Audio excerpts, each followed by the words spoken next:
Good gracious, man. It's still a good morning.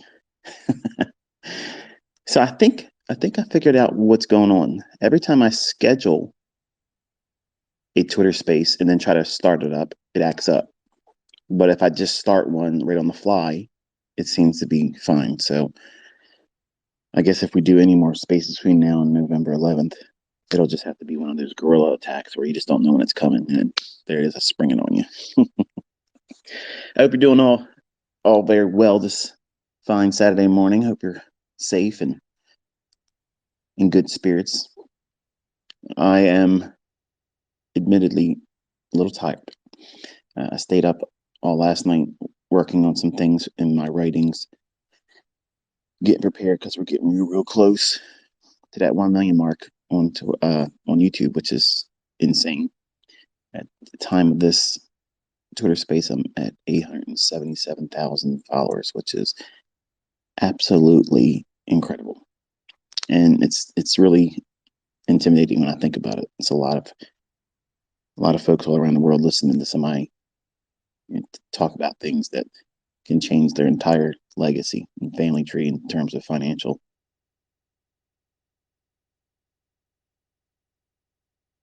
The topic this morning, admittedly, I had a hard time finding something to talk about, and it probably sounds strange, but I've been preoccupied since last Friday with following along the events and listening to people that actually are over there in Israel and in Gaza. I have students from both groups, and both of them want me to talk about things and defend each side. So I'm going to make a blanket statement here in 2 sentences, and then that's all I'm going to say about it. Okay, what you are doing is prophesied. I don't have an answer for it, and I pray for both of you to stop because there's children that are suffering. Adults, they can make these decisions to war, but the children don't have that. They're taught to do these things, and it's both sides. So that's my statement on it. But the topic this morning came to mind when I thought about my son, where as a new trader, maybe as a new student, someone that's trying to dabble into technical analysis and trading and seeing who has what that is appropriate for them, because not everything that I teach is going to be appropriate for everyone. And for most of you, when you come in, if you ever listen to anybody else teach or talk about the markets, as soon as I drop the idea or suggest the idea or make the case that there is 100% manipulation and control of the markets and it's algorithmic.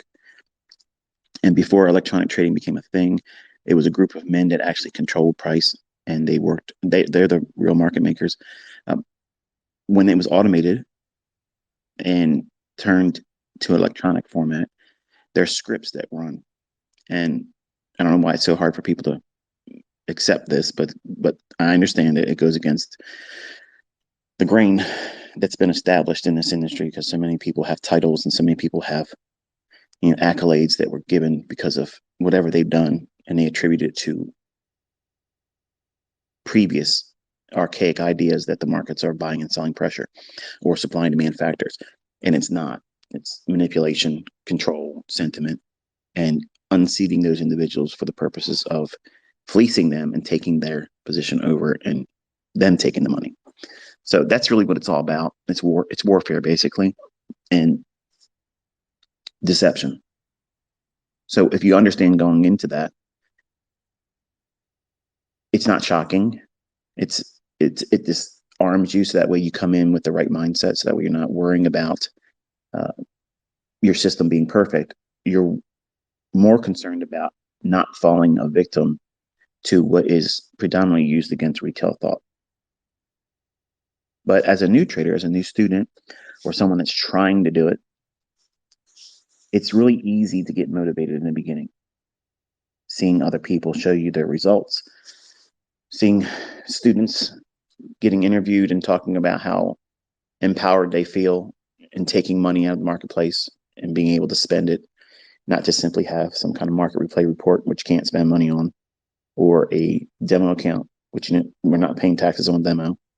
And you can't pay your bills on that.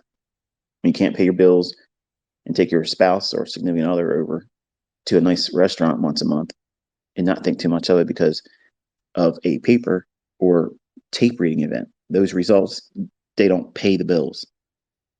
So when you finally get to the point where you want to try to do this and you feel motivated, a strange thing takes place when you're out there watching price action live. And when you know there's a likelihood of a big news driver coming out, something, that we call a volatility injection, which is a red folder event on the calendar. You can use the Econo Day or you can use the Forex Factory calendar. I use those interchangeably. But going back years and years and years ago, before Forex was available to us as traders, Econo Day and the equivalent was always the economic calendar everybody went to. But I like the format for Forex Factory because it was easy for me to snatch those and share them as a screenshot to students when I was just teaching predominantly the Forex market. Well, when we have these motivations in the beginning as a new interested party in speculation, learning how to trade, learning how the market's book price and how to engage it and try to seek a pattern, a model, an approach, a trading plan, something to get you into a trade, help you manage it, control your impulses, aiming for a result that is hopefully gainful at the end.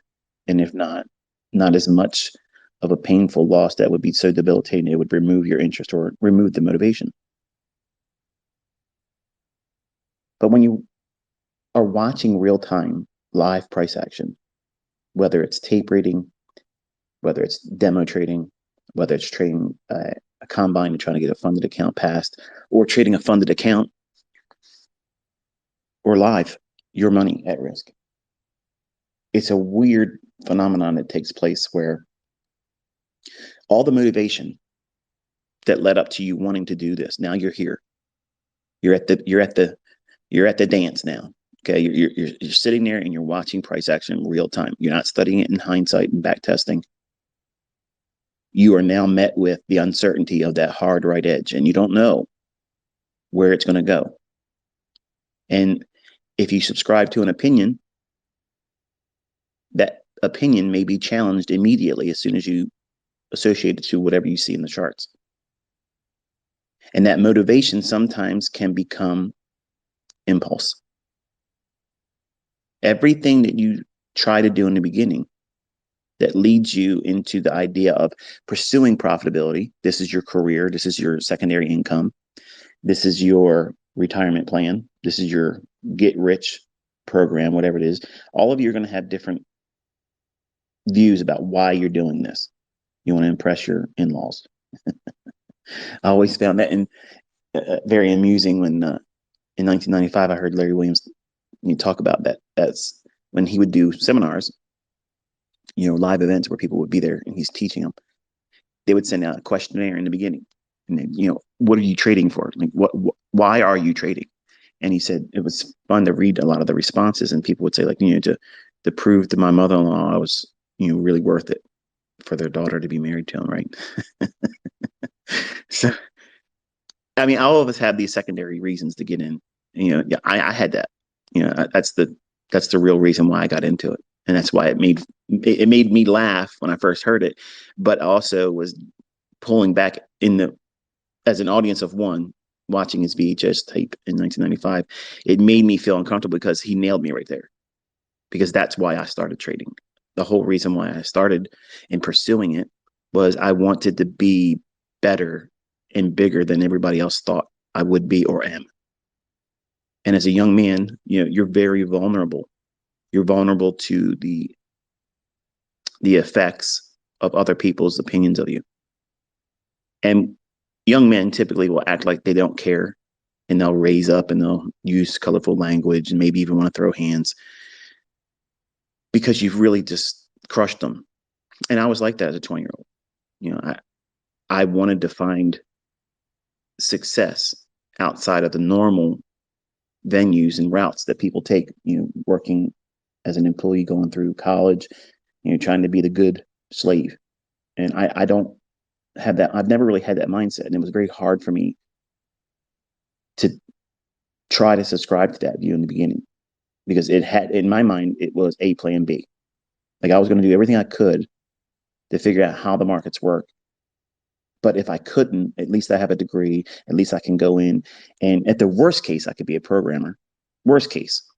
But I was learning COBOL, CICS, Pascal, Basic, C++. That was the highest at the time when I was going through. Now, did any of that help me get a job? No, didn't help me get a job at all. And all the things that I started with as a motivation, like I'm going to be a systems analyst, I'm going to be a consultant for companies, and I'm going to have my own firm. That was my plan. I didn't want to be an IT specialist or a computer programmer, someone working for a company. My motivation was always, I'm going to have my own place, my own thing. I'm going to call the shots for myself because I don't want other people telling me what I want to do. So I was motivated. And what's weird is I was never impulsive at all in my decision making while going through the required lessons, classes, getting the credits, working towards a degree that would, in my mind, I thought was going to, who wouldn't want someone with computer science and specializing in business management? I mean, if you think about that, I mean, like you got it, right? That's what my opinion was. And I was never impulsive. I was submissive to whatever. This is the prerequisites for this class. To get this, you got to do this, you got to do that. And trading wasn't even in my thoughts. Like it wasn't there. I wanted to be an entrepreneur. And because of circumstances, working for a Jewish family and owns mills, and a chance opportunity to see a magazine that, I don't know, maybe I would have saw it on a news rack somewhere, but I never really would have, in my mind, wanted to reach for Entrepreneur magazine, because it's like anything else. Most of it's advertisements. But it just happened that that magazine was laying on the desk in front of me, and I asked my then boss. I said, Glenn, can I borrow this tonight? I'll bring it back. He's like, you have it. And you know the story, that little classified ad in the back started the whole process of learning about commodities, which was coming now full circle, because when I was 14, 15, and 16 years old, my uncle was telling me the richest people in the world trade futures and options. Get yourself a good job. He was pushing me to be an electronic technician, and I wasn't interested in that. And in sixth grade, I was making my own games. I was coding them. I would stay after school in the math class, and I would ask the teacher, my math teacher, I said, can I stay as long as you stay? And when you leave, I'll leave. Yep, no problem. And sometimes I would be lucky enough to be there till 6:30. Other days it would just be 30 minutes. And I'd walk home angry that I didn't get enough time to practice and use, because I didn't have a computer. Like I didn't have one. So, these are all the days when we had the floppy disks where you couldn't put anything on it. Like it was nothing. It was like literally no storage whatsoever. And the computers were just glorified calculators, right? But I was never impulsive about any of it. But I've always been 1,000% in whatever I've been in. I've always been, 1,000% effort into it.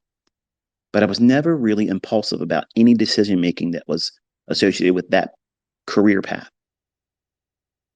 So I found it a little bit shocking when looking at price as a 20-year-old, and the potential to make a lot of money in a very short period of time, and the sense of accomplishment that it might present to me.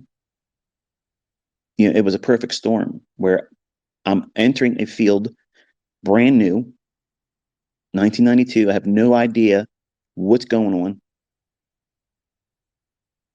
no idea how to trade. I read one book that was basically a rag that just introduced something that was not even a method. Like I've presented you lots of concepts, but I've also given you specific models, how to use it, what time it's going to form, how to enter it, how to put your stop loss into it, how to add to it, where to target. That's a complete, absolute no excuse now. You know how to trade and you can apply it to any time frame. I didn't have that when I first started. I had, this is a head and shoulders pattern. This is a bull flag. This is a channel breakout. This is a wedge. This is a ascending triangle, descending triangle. And this is a broadening top and bottom formation or megaphone pattern and trend lines. That's what I came into trading commodities with. And the first step out of the gate in that race, impulse showed up. Why? I didn't know it then. I had no idea what I was doing, why I was even doing it at all. I completely lost the focus of what was the motivation for me to be there. I mean, it got me there. It got me to the point where I put money into a brokerage account. It got me to the point where I was willing to accept the pay $100 per contract, which they called full service commission. And as a new trader, it felt like they were going to protect me. And for the most part, they would just help you. You know, you're sure you want to go long. That means you're trying to make money as it goes up, right? Okay. Do you want to use a stop loss? How much are you willing to risk? And they would help you determine. That was Fox Investments. Now, when you went with Lind Waldock or Ira Epstein or something to the equivalent, something where, you know, they expect you to know your orders. They're not in there to handhold. Like they want to get your order and get off the phone. That's the way it was back then. We called in our orders. And some of you just don't understand the gravity of that and how that would make it even more complex for you. Right now, you're all young. You're all fresh faces in this industry listening to me. And you're thinking, you know, what was that like? Yeah, it was something. Not only did you have to be right and you had time to market, but you had to then time the market in a way where you were anticipating the setup because you knew when you called the broker, you got the front desk first, then you got to give them your desk number or letter. Since my last name was Huddleston, I was on the H desk. Okay, go to the H desk and you wait for them to pick up the phone. Usually within 2 rings, they pick up. And then they tell you, okay, H desk, you know, what's your order? And you tell them your account number. And then you give them an access that says that you verifies who you are. It's kind of like a PIN. And then you tell them what you want to do. And then they read the order back to you. The whole time, all of this is going on. The market's ticking around, up and down, maybe running away from you. And I had live cattle trades that did that. It was like they opened the gate and they all ran out. And you know, I was buying something way past the price I should have. But I was thinking, well, my motivation told me that I need to be on the phone calling the broker. And when he told me the price, because everything I was doing was market orders in a move that I'm bullish and it's already started running. And the price he's telling me literally is $400 past where I'm trying to get in. My motivation became impulse. I had to be part of that move. It just confirmed that I was right about where it's going to go. And I was so willing to be part of it so I can claim I was right. I was willing to be placed in the trade at a very poor location. And I had to sit through a day of drawdown because I bought it at an inflated price. And then my price was literally like 4 or 5 ticks away from the high of the day. And then it just receded back throughout the day. And I was watching on my Quotrek, which is a little handheld device, not much really about the same dimension of my Ultra 20 right now, which is a Samsung phone I use. I use Android because Apple sucks. The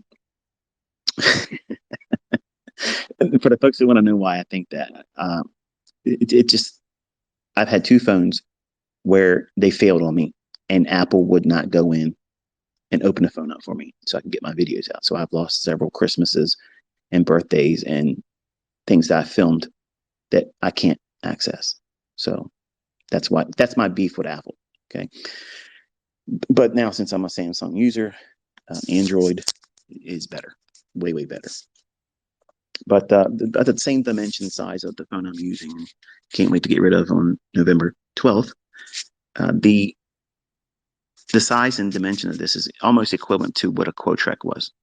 And Quotrek was a little bit bulkier, but what that was is a little device that had an extendable antenna on the top of it, and it would give us real-time quotes. It wasn't charts; it was just quotes. So I was learning in the same way that floor traders traded. Now, I didn't know that. I wasn't being trained with the idea that this is what you're doing, but you have to have a defined range of where the price was the previous day, the high and low. And then I would have ranges of what the morning session was the previous day, what the afternoon session high and low was, and then what was the last hour's high and low of trading before it closed, whatever market I was interested in. And those ranges I used to determine whether or not it was still favorable for me to enter. And I was only trying to be a buyer because I didn't understand shorting. But here I am. The broker's telling me, yeah, live cattle's at this price now. And he confirms the order. You want to be buying at this price, which is where we're at right now at market. And then they wait for you to confirm it. Yes. And then they say, okay, you want to hold for your confirmation? Yes. And they come back a minute or so. The whole time you're on the phone waiting, it's moving around now. Think about what you're witnessing in your charts live. From the time you feel like it's time for you to take the trade, then you got to find a payphone, get out of your vehicle, walk over to it. Hopefully there's nobody in the payphone. Sometimes I had to wait. But my motivation that brought me to that trade. Sometimes I offered the guy, look, can I have that phone? Here's $20. Please, I need to make this phone call. Yeah, sure, here you go. And then I lost money on the trade. So it was insult to injury, right? But motivation led to impulse. What does that mean? What's your point here, Isaac T? What are you getting at? The things that make you feel like you want to be able, willing to, inviting the risks, you don't respect that same measure of risk when you are really at that moment where you could still say, no, I'm not going to do it. Let me sit still and not do it. So your motivation leads you to the dance. That means you're in front of that chart. You're sitting there, you're watching it. You have your silver bullet in mind. You have your optimal trade entry in mind. You have, whatever else I've ever taught that you've gravitated to as your model. You have your draw on liquidity. You believe it's going to go here or it's going to go there, and you're ready to see it. If it could just give you a fair value gap, you're in there. But then something magical happens. Something magical comes in and changes everything. It's like your perception completely changes, and it becomes sometimes like a language you've never read before, and you're like a deer in headlights. You're paralyzed. You knew what you wanted to do, but now you're in front of the charts and you're watching live price action, and you can't do it. You're waiting for something to appear as a nudge, a little, you're right, now take it. And many of us, when we first start, we call that confirmation. The only thing that it confirms is you sat there too long. That's what it confirms. You sat there too long. Now it's already moved. It would be better for you to wait for some kind of a down close candle in a lower time frame, reach into a fair value gap if you're bullish, and then use that. Don't chase running higher price when you're bullish. Don't do it. Don't do it, because the only thing you're doing is increasing the likelihood of your stop loss needing to be larger than it's necessary to be, or making it harder for you to hold the trade, because you're going to know as soon as you enter it, you're going to be demanding subconsciously that it moves right away in your favor, and you don't want to see any kind of drawdown. Whereas if you're bullish, and this is how I teach, so it overcomes a lot of the built-in fears that are associated with being poorly placed in a trade or chasing price. So if you're bullish, I'm teaching you to buy what? A down close candle, or a candle that's forming a likely down close candle, but it need not close down. It could be trading lower and still have a higher close. But at the time of your entry, if you're bullish, you're waiting for price to go lower into a inefficiency or run below a short-term low to take those stops. So you're going to buy sell stops or buy inefficiency on a buy side imbalance, sell side inefficiency. You're going to buy that rebalancing to close up and overlap that up close candle that you're seeing as an inefficiency. So you're buying against the grain of price delivery versus impulsively chasing it. In the beginning, because you think as a trader, just like I did, I want to be in a market that has the market going up. Like I want to be in a move that's going up. It's too scary. I'm speaking hypothetically and in retrospect to how it was when I first started. So as a 20-year-old, I was afraid to buy things when it was moving lower. To me, it made no sense.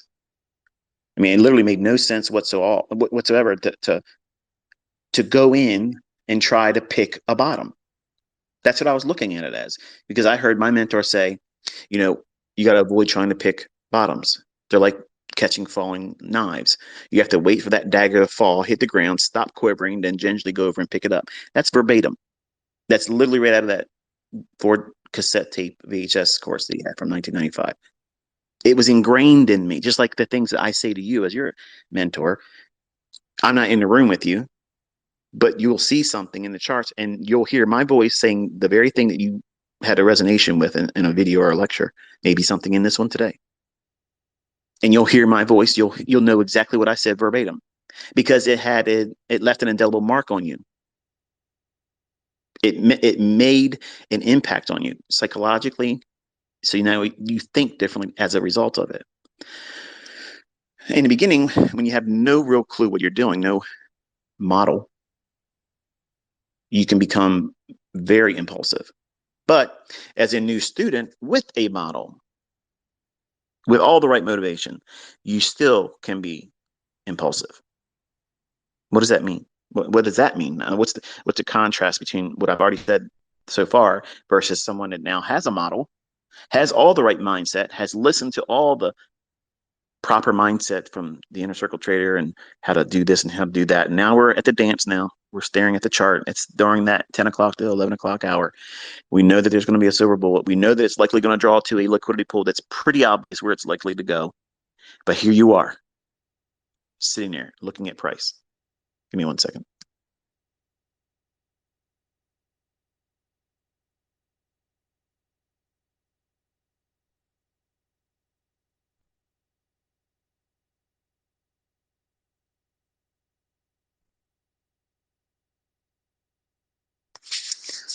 I did.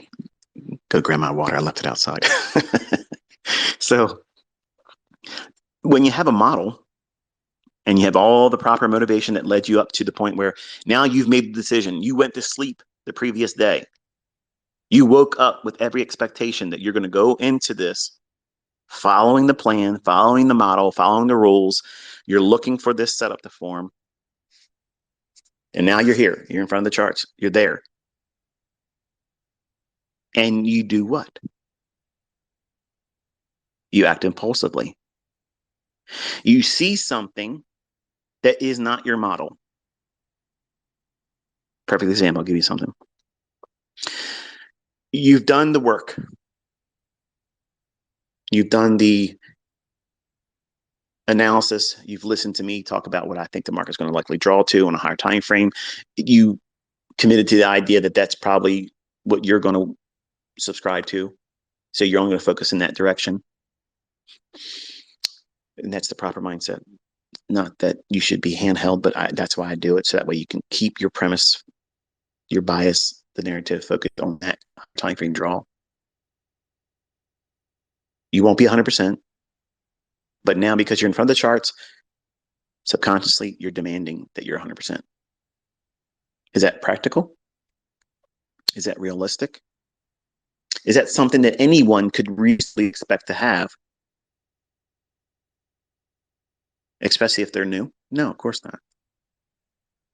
But that motivation that carried you to that moment where now you're in front of the chart, you're ready to do your model, you're ready to pull the trigger. All you have to do is wait for that fair value gap to form because it's going to be moving up quickly and it's going to create that little buy sign of balance, sell sign of efficiency. And it's going to form it in a place where it allows you to capture 12 to 15 handles. So that means your minimum criteria for the trade would be met. It's really there. But unfortunately, it's not there yet. And what happens is you start seeing price run. And in your mind, you're thinking, this is going to be one of those times where it's not going to create a fair value gap. And here I am. I did all the work. I got all this stuff drawn on my chart. I have all the lipstick. I have all the motivation. I'm here now. And I know what's going to happen because Murphy's Law says that whatever can go wrong is going to go wrong and it's going to run without me. And I'm not going to be able to accept that because I've done all this preliminary analysis. I've done all this preliminary workup, listening to this guy, Jawbone. I'm all pumped up. I'm ready to go. And here it's running. It just took off 8 handles straight, one shot. It's running. Your mind's going to be tricked by that because you haven't watched price enough. That motivation to do the right things gets replaced with impulsiveness because the lack of experience, the lack of the doing of it, being there, not just simply watching price. That's the first stage. Is tapering is just the first stage. Then you got to do it with a demo and submit to the idea that the rules still have to be applied.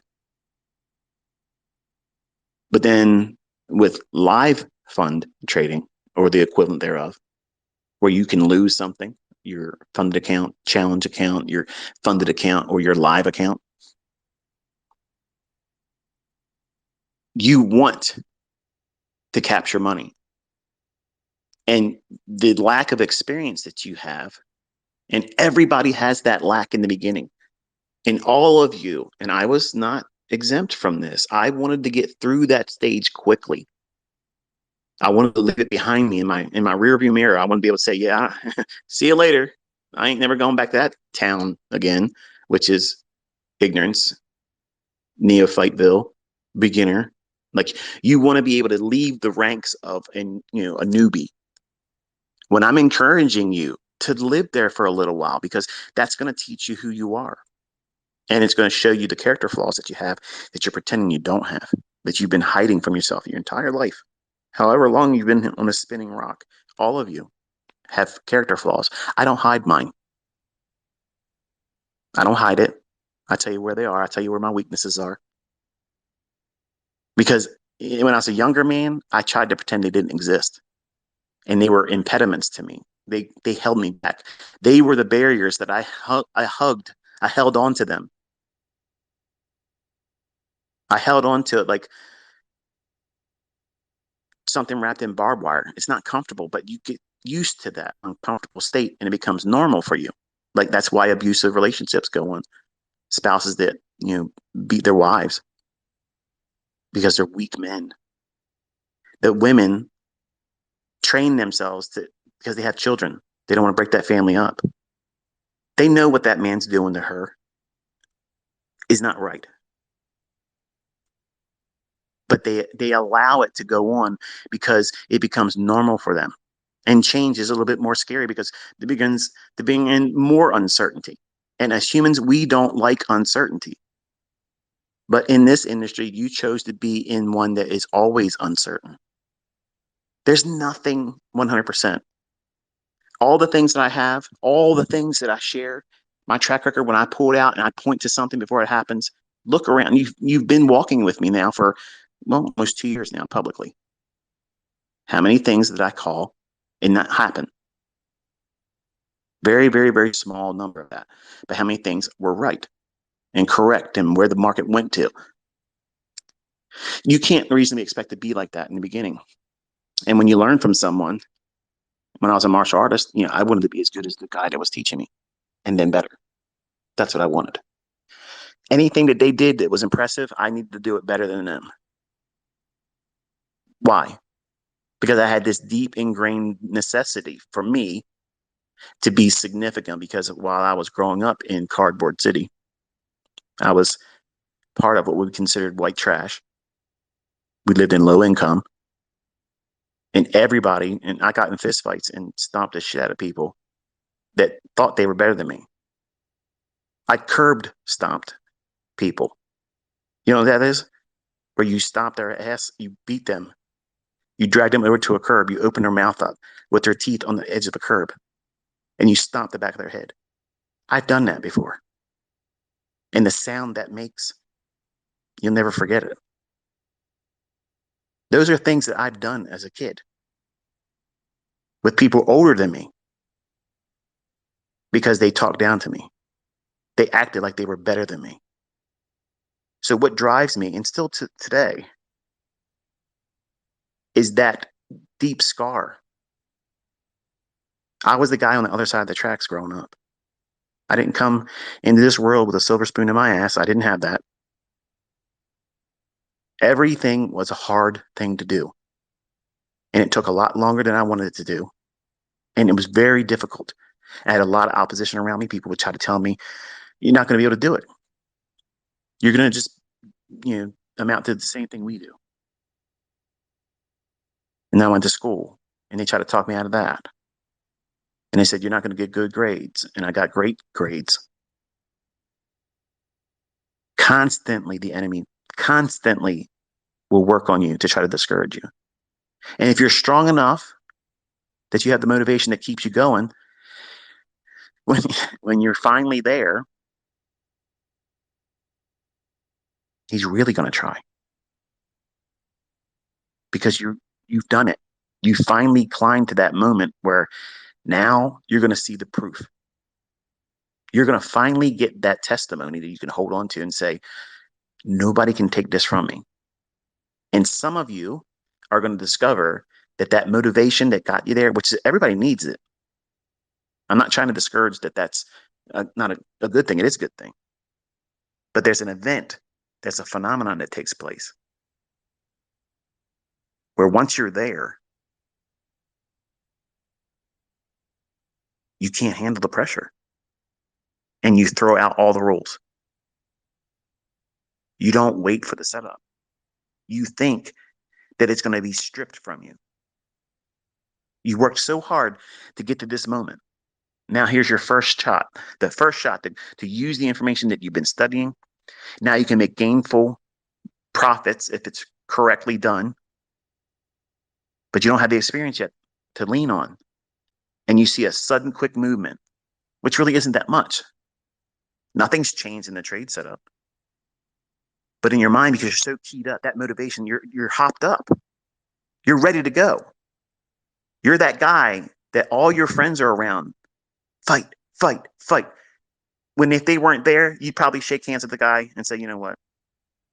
I apologize, man. It's got out of hand. It's just forgive me for saying whatever I said or did whatever I did to you. You can't do that now because they've incited that rage. You've become lustful for blood. You need to do this now. And something happens where that motivation becomes impulse. And you don't use your model and you press the button. As soon as the button is pressed, you're regretting it. Because now you just entered the uncertainty with no plan, no entry, no PDRA. You chased the price. And everything you've heard me say comes rushing into your brain, and you're thinking, oh man, this is that thing he talked about. Now that trade seems like it's going to choke the life out of you. Maybe you start hyperventilating. You don't realize it yet. So you start feeling your fingers and your hands and your arms start tingling. All of a sudden you start feeling your heart palpitate. Feels like you can't breathe.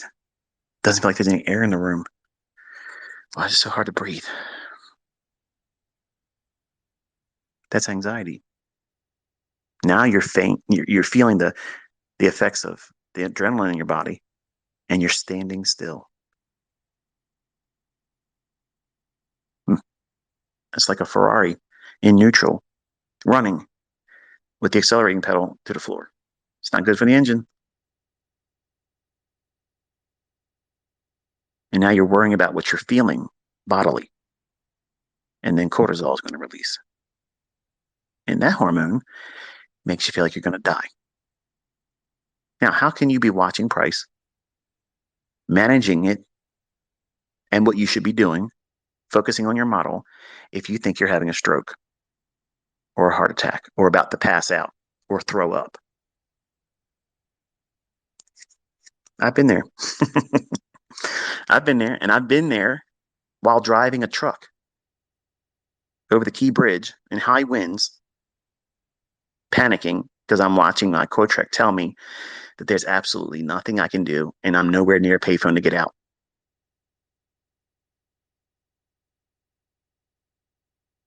You can't understand that. You don't understand that because you're so spoiled with the information and technology we have today where we can just press a button, get in, get out. Seconds. Seconds. Be on the other side of a bridge, and then someone goes and has a typical thing that anybody else would have normally while they're doing construction on the bridge. You only have one lane, and then their engine dies, and you're on a trade. You can't get out, and you can't move, and you lose your account that day because you thought you were smart enough not to use a stop loss. And Copper said, not today. That's the stuff that I lived through that. I did that stuff. So there's a lot of people out there that'll tell you, this is where I made this much money. This is where I made this much money. This is where I made that much money. I did this. I did that. I did this. Nobody is comfortable telling you where they messed it up. They want to hide it. They want to delete it like it didn't happen. Most of my mentoring is telling you what it's going to be really like. I don't sugarcoat it. I don't pretend that I didn't come from humble beginnings where it was very hard, next to impossible, and I quit dozens of times. That's what I call it. But folks that's been around before a while just know that this meant code word for I need a break. I need another job to get some money scratched up because I didn't have a lot of it. But that motivation that leads you to the dance and you're watching the charts, you got to guard your mind and really stick your heels in, dig them in deep and say, okay, yeah, that button's right there. I can push it. I can push that button. Any time I want to push that button, it's going to get me in the trade. But am I entering the trade based on my model with the logic in mind that I'm entering in the opposing direction of where I see the profit? So if I'm bullish, I got to be entering when prices drops. It's got to be dropping. If it doesn't drop, I'm chasing. I can't do that. You can't do that. When you do these types of trades and you're buying while markets are moving away from your expected directional draw or where your limit order to take profit or partials are, number one, you're going to overcome a lot of fear that most traders have because they have confirmation bias. Every trader out there goes through a stage of they need to have confirmation bias. They have to know that they're in the trade and they're on side. Then they're willing to give up a large portion of the first initial run. And then all of a sudden now they have courage. Oh, I know I'm right now. I'm really right now. And then they chase it. And now their stop loss has to be so much larger. And while they're in that trade, it might pan out. It might go exactly where they thought it was going to go originally and probably never have any drawdown. It might be just they're buying it and it just starts running and ripping away. That's really what they want. But you know what? When that happens, it's a terrible thing because it's teaching you to do bad things and expect good results. It don't make any sense, right? But you'll convince yourself at the time that this is what's right for you. In the absence and the void of any real experience, sound logic, you're going to create your own right there in the heat of the moment. And that motivation becomes impulse.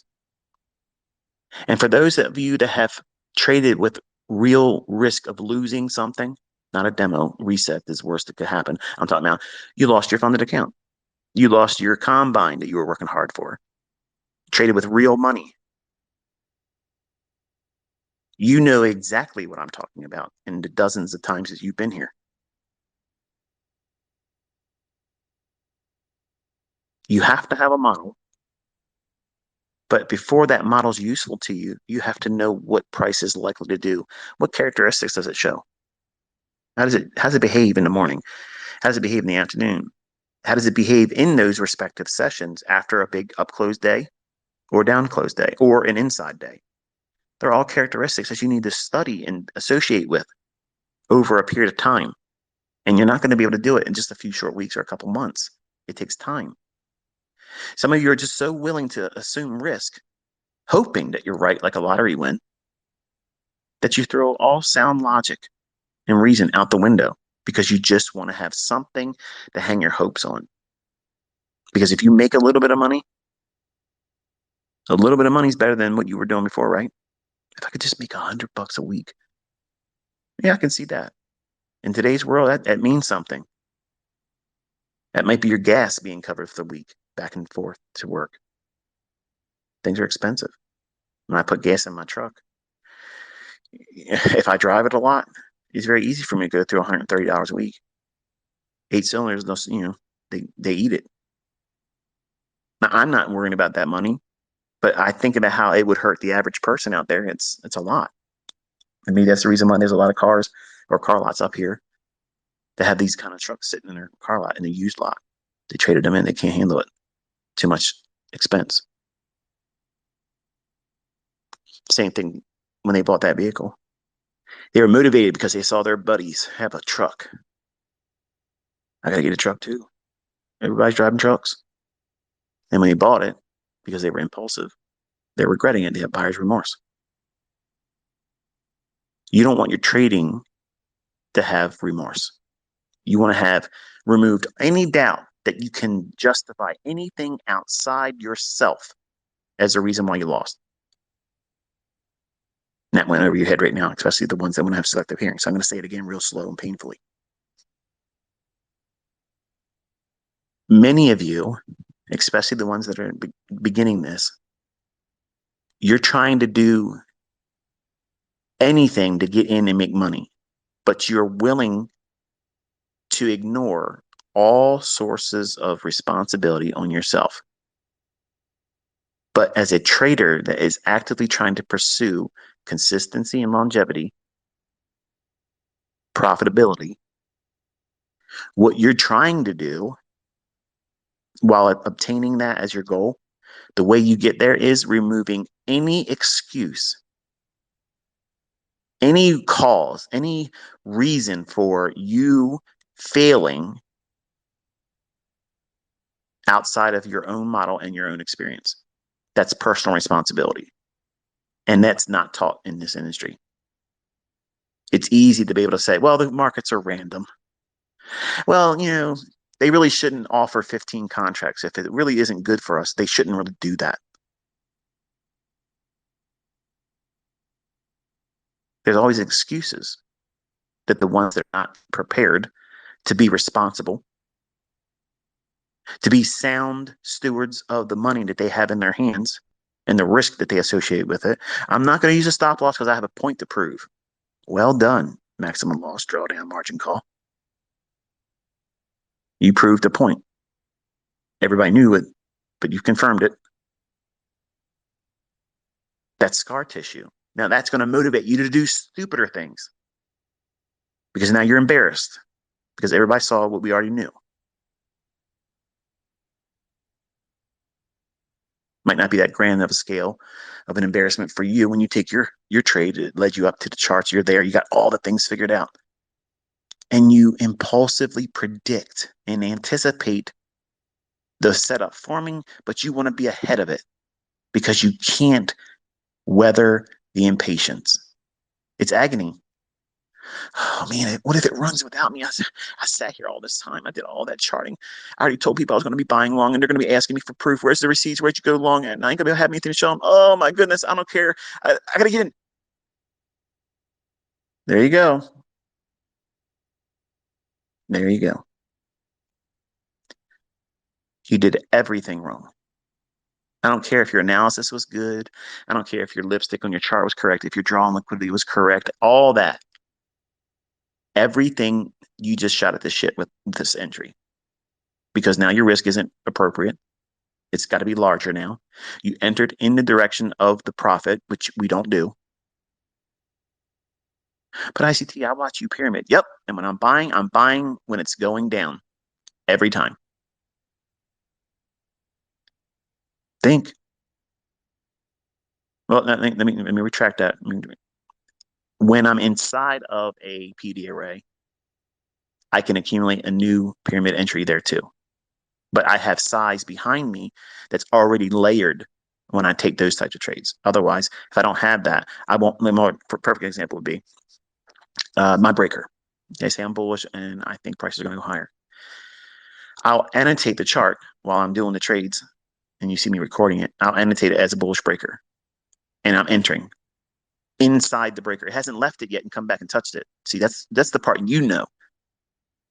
That's the easy side of it. The hard part is knowing where the market's going to go and being confident that I can enter on the breaker. And if it comes back, then I'll buy it again and add more because I'll have more to lean on, trusting that it's going to go higher so I can add more to it. But if that's my first entry, and that's not likely going to be the trade I go on, then I'll elect to wait for it to come back to the breaker. But if I've already bought, like I bought the sell side that the breaker ran down for, I'm buying below that previous low. Then when it goes up into what you would classically identify as a breaker after it's moved above it and then come back down touching it, I'm buying it in it before it breaks above it, before it's going to retrace back again, touch it. So there's a time, there's a reason for everything that I'm doing. I'm not just, pulling shit out of my ass just to say something or prove something that doesn't have any sound logic that I repeat over and over and over again. There's a logic behind what it is I'm doing. Everything that I do in my executions are systematic. I had to learn that through pain, loss, blowing accounts, losing lots of times. And every single time, guess what I had before it? Right before I lost the account, before I lost the trade, before I had remorse, I had motivation. I had confidence. But that confidence and that motivation was like that guy. You're standing there. You really don't want to fight this person. Not because you're afraid that they're going to kick your ass, but you don't want to fight that person. You really don't want to be like this is it's not appropriate for you to be doing what you're being pushed into. And you have that circle of influence around you. Everybody's shouting, oh yeah, yeah, fight, fight, fight, fight, fight. When wisdom says, wait, if they want to swing on you, then you hit them in their fucking throat, grab them by their ears, drive their nose into your fucking knee, drag them down to the ground, put your knee in the back of their fucking skull, and pound the shit out of them. You didn't ask for it, but you reciprocated. You invited them to walk away, they won't. Well, in trading, at that moment, especially for young men, it's this is Sparta, bitch. I'm here now. And I don't need to wait for no setup. Front kick, boom. But you find out you're the one falling down. You're the one feeling that gut kick to the solar plexus, and you can't breathe now because you pushed the button. You can't take it back. You can't take it back. What does that mean? You know you shouldn't have entered there. Sound logic would be, all right, this is premature entry. Just close it right now and wait for the setup. But you won't. You won't. Because the thing that pushed you into that impulsively is telling you right now, man, I hope it keeps going up from here. I hope it keeps going up here. Please don't drop. Please don't drop. Please don't drop. When it's so much less pain and suffering just to close the trade and then wait for that setup. You might have a little bit of drawdown and the commission costs that you spent. Okay. But you have preserved your mental capital. The money that you're spending and potentially losing on that trade is insignificant in terms of the amount of debt that you're going to carry mentally as a trader for the rest of your career by doing that silly shit. Think about it. How many times have you been in a trade where even if it went to the worst case scenario and ran all the way to wherever your stop would have been, notice I said that, but some of you aren't trading with a stop loss. What's the worst that's going to happen? That loss doesn't end you, but in your mind, you've lost a limb. You've lost your strong arm. How else could you ever go back into trading if you lose this trade? If I lose this trade, I can't imagine ever wanting to do this again. That's the equivalent of what you're doing. But where was the motivation that led you to that moment? Right when it came to the time where you push that button, it transforms into impulsiveness. That moment, right before you take your trade, you have to really, really know what you're doing. You have to know exactly what you're doing, why you're doing it. And before you press the button to get into it, you have to know exactly where your static maximum risk is, and there must be a stop loss there. Because once you have that, see, you're trying to avoid that stop loss because you're afraid it's going to hit it. Whereas a professional minded trader, they want to know what that is so that way they don't worry about it. This is what I'm willing to lose. If I'm wrong, okay, I'm willing to take that as a loss. But you want to trade with the maximum leverage. So it makes perfect sense for you to try to avoid everything ever getting. You'll never get stopped out. You'll never get stopped out if you never use a stop loss. You know what that is? Head and ass syndrome. Your head's too far up your ass and you can't see things properly. I'm sorry, I can't see it your perspective. I used to see it like that. I went through that same thing, but I pulled my own head out of my own ass and started looking at things correctly. And some of you are fighting me on this. No, no, no, you don't get it, ICT. I'm different. I'm going to be the exception. No, you're not. You're just going to do it worse. But you'll never talk about it. You're never going to tell anybody what you did when that would probably be the best thing for you. It disarms you. It makes you human. It proves that we're fallible. We're not infallible. Some of you think I'm infallible as a trader. Sometimes I don't do it right. Sometimes it doesn't work out where I want it to go. Like there's many instances where I've told my son, so that, I would like to see it do this, do this, do that. And there it is. And we sat together. He's like, hey, but dad, it did this, this, this, and you entered there and it didn't do what you thought. So how would I know that experience? And some of you don't want to hear that answer. 30 years, folks, that's a long time to be looking at stuff that's doing the same stuff all the time.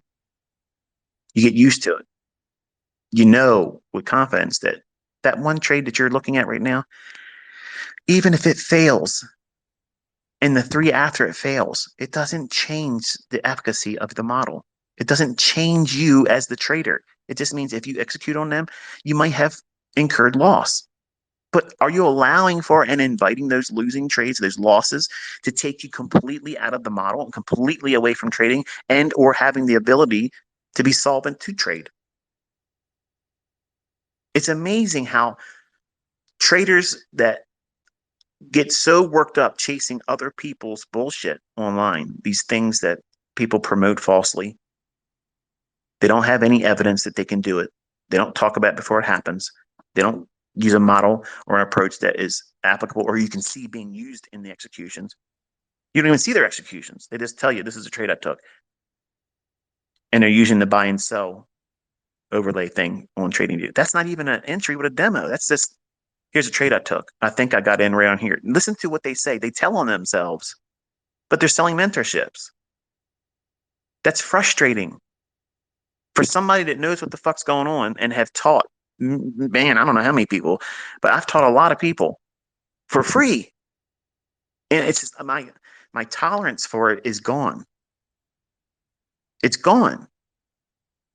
And I don't try to influence all you in that respect. I mean, but if you're going to be trying to pay somebody for something, they better have the goods. They better be able to prove that they can do what they're claiming they can do instead of talk about something on the left side of the chart. But you all fall victim to that stuff, this image-based stuff, materialistic stuff, and you resist sound logic, real money making, money preservation insights. That I went through this stuff. I had to lose a lot of money to learn these lessons, and I'm trying to very much remove the necessity for you to go through that same stuff.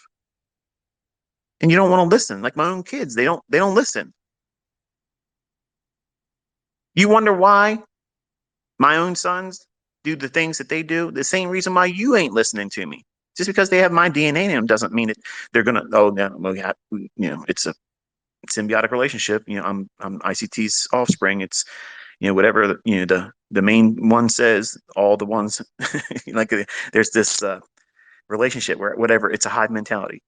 The word escapes me, but it's kind of like the show The Last of Us. The fungus, whatever one fungus feels or experiences, they all feel at the same time. That doesn't happen because they're my kids. They're discovering themselves too. And they're discovering that they're human. And guess what humans are? We're terrible decision makers. That's a skill set that has to be honed and beaten to us.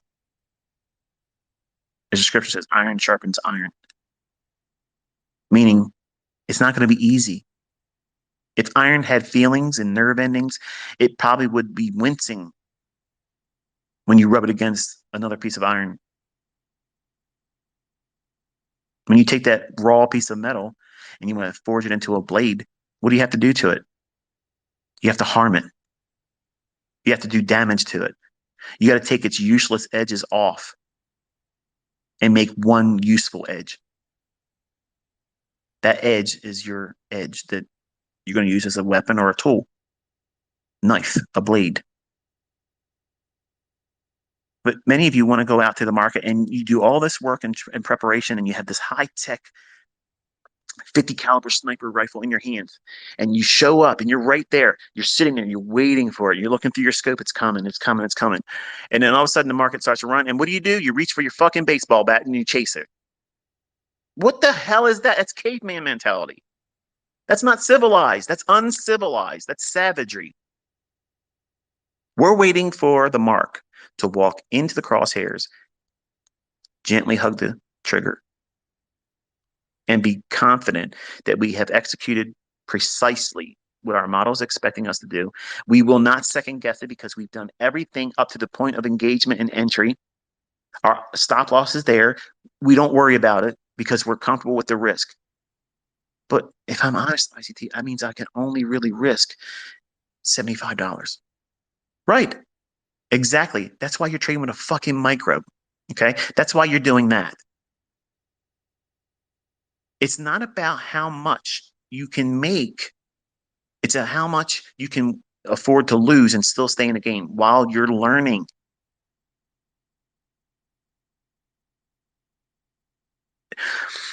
For the folks that says you can't make money with a micro, oh, you can't make money with a micro account. You got to have this and that and the other thing.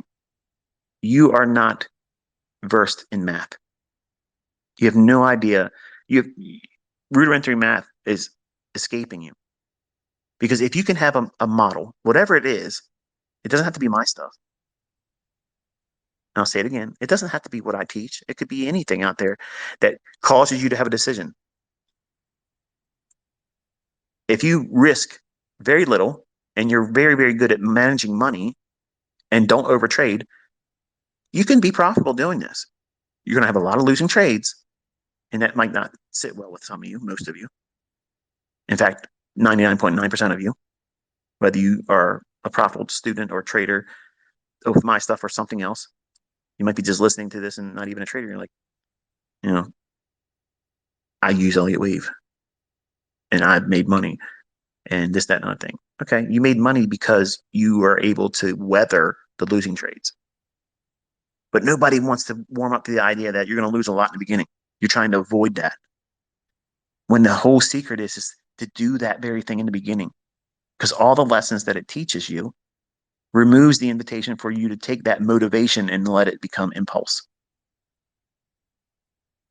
If you have gone to the stage of now you're in that position where the trade that you're going to enter has a real risk of failing a funded account or drawing down in a funded account combine or losing real money in a live account.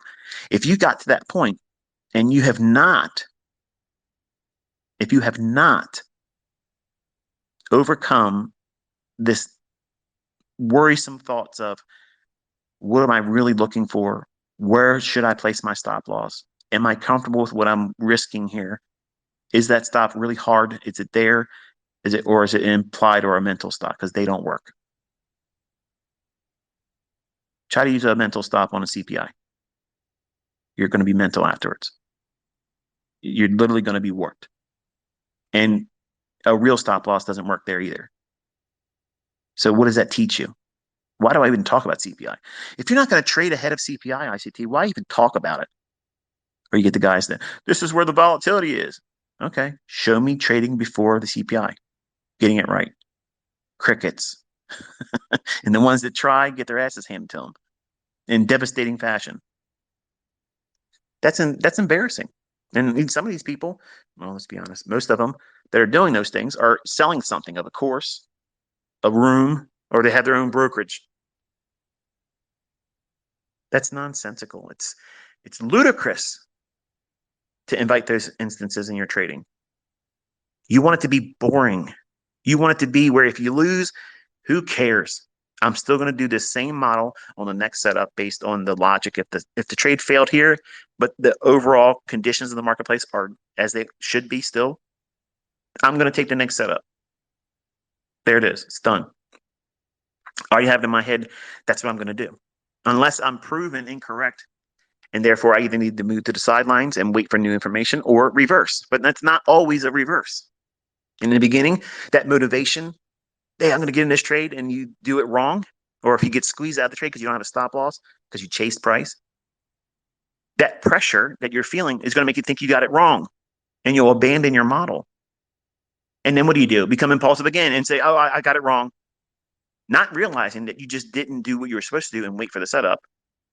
You'll reverse in the natural progression of the retracement that your original trade idea should have been waited for. So you did it wrong, chasing it. Then you're scared because it's retracing on you, and you reverse.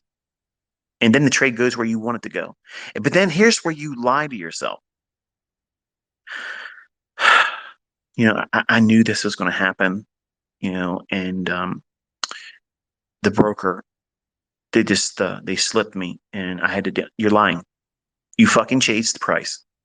You did it incorrectly, and then you changed your mind because you couldn't handle the pressure of the retracement because you were misplaced. You weren't offside. You had a poor entry, poor execution. You did it poorly. You should have closed the trade, sat and waited for the setup, not make one decision incorrectly and then impulsively fix a mistake doing the opposite, where the analysis didn't say anything about that trade reversing and going lower. You succumb to your own emotions and poor psychology that's now being stirred up because you're in the market, you chased price, and you didn't do anything, and you completely lost the plot. Uncomfortable, isn't it? It just happened to you this week, didn't it?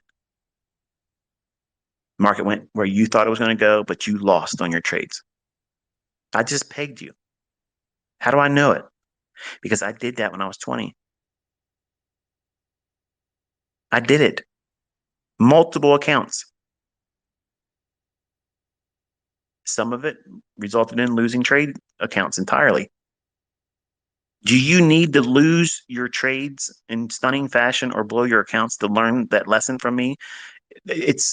I would have loved to have someone explain it to me like this. I would have never looked at them and said, "Wow, dude, you're talking about all this terrible stuff. Like, motivate me, man." I would have never done that. I would have been like, you know what? This is exactly what I need to hear. You're not fluffing me up with some bullshit. You're not here promising me that I'm going to get rich overnight. You're giving me the things I have to concern myself with, that I'm going to have to wrestle with. These are the real things. These are the brass tacks of trading. And when you hear it, it feels like I'm talking down to you or someone new to come here. Oh, I don't want to listen to this guy. He's talking down to his students. No, I'm not. No, I'm not. I'm talking to you eye to eye. I'm coming to where you are because I've been there. I'm not talking down to you. I'm taking myself right back to the location where you're at right now and telling you the guy that you look highly up, and have high regard for now. I didn't get this insight, by having fucking candy bars shoved up my ass. Okay, it hasn't been easy. It's literally a war. You have to go through a lot of stuff, and books just don't make it plain enough for you. Like you have to go through it, and it's not easy. There is no shortcuts to it. It's all normal though, and the way you get through it is to get through it. And how do you do it successfully? By not having a whole lot of result-oriented, progress in terms of a monetary sense. So remove that. Because if you can do one thing, that's your cookie cutter approach, that little thing that you do over and over and over again that repeats, what does that mean? Well, husbands and boyfriends, or those in the culinary arts, you go down to your kitchen, pull open the drawer that has all your cookie cutters in it. Just reach in there, grab one randomly, doesn't matter which one it is, okay? And you grab that cookie cutter in your hand, close your eyes, and then hold it in your hand and feel it. You know the shape. It's the star, or it's the snowman cookie cutter for Christmas. It might be the pumpkin, cookie cutter for a cutout for and Halloween's coming out and Thanksgiving. All those bends and contortions in the shape of that cookie cutter. You don't need to lay eyes on that. You just know it. You know intimately because you can feel it. You've seen it before. Why? Why are you comfortable if I was to ask you what you're holding? What cookie cutter is it? Because you've seen it before. You don't need to lay your eyes on it. You know, if you open your eyes up, it's going to be the very thing you just said. Why? Experience. But you didn't look at it. The same thing is what you're conditioning yourself to do with this price action. You know that this fair value gap is going to form. It's going to fucking form every single day between 10 o'clock and 11 o'clock without fail. It will always be there. 100% it's going to be there. You need not worry about it. It's going to fucking be there. I don't care if they're blowing shit up around the fucking world. I don't care if the fucking president gets fucking COVID-26, it doesn't fucking matter. This stuff is going to keep working. It's going to keep working every fucking week, every fucking day, and it won't fucking stop. But you're not limiting yourself to doing just these things to prove it to yourself. I have literally taken you down to 60 minutes and said, see if what I'm saying is bullshit or not. And guess what? It's there every fucking day. Every day. Every day. London, pre-New York session, New York session, afternoon session, last hour trading. Come on. Listen, you don't have any excuse why you shouldn't wait for your setup to form. If you miss it, if you get a stop out, or if it doesn't work for that one setup, you did it wrong. You did it wrong. Guess what that means? You have an opportunity, maybe in the same day, to correct it or study it and build your confidence back up. But you're taking motivation and turning it into mania. I want to rush through this, learn how to do it because I'm going to go and try to do 5 or 6 maximum funded account.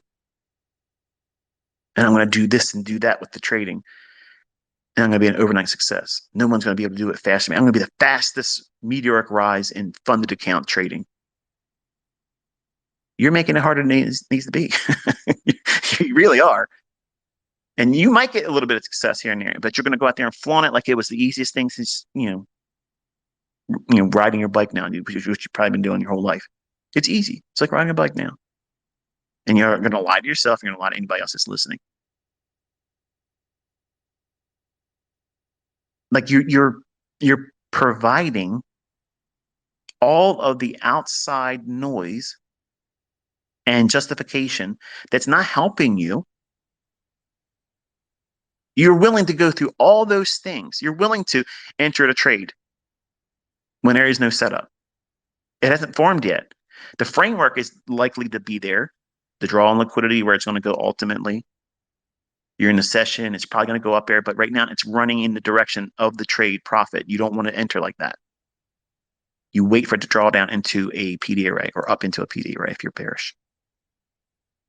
And then by doing that, you know that there's a range in which it's permissible. It can color outside that fair value gap just a little bit. But see, when you impulsively enter, what you're really doing, and this is the truth, folks, you're afraid that this thing that you're trying to do as a model is going to fail in your own hands. And you know that if it does, and you do everything that you think is correct, you're not going to stick with it. And you're going to start all over again chasing something else. And folks, I just nailed down 90% of you motherfuckers. You don't want to listen because you're afraid you're going to do it wrong. And then you're going to fault the model. You're going to fault the approach. And then you, because you're impulsive, you're going to go out there and chase Elliott waves. You're going to chase harmonic patterns. You're going to chase some other bullshit.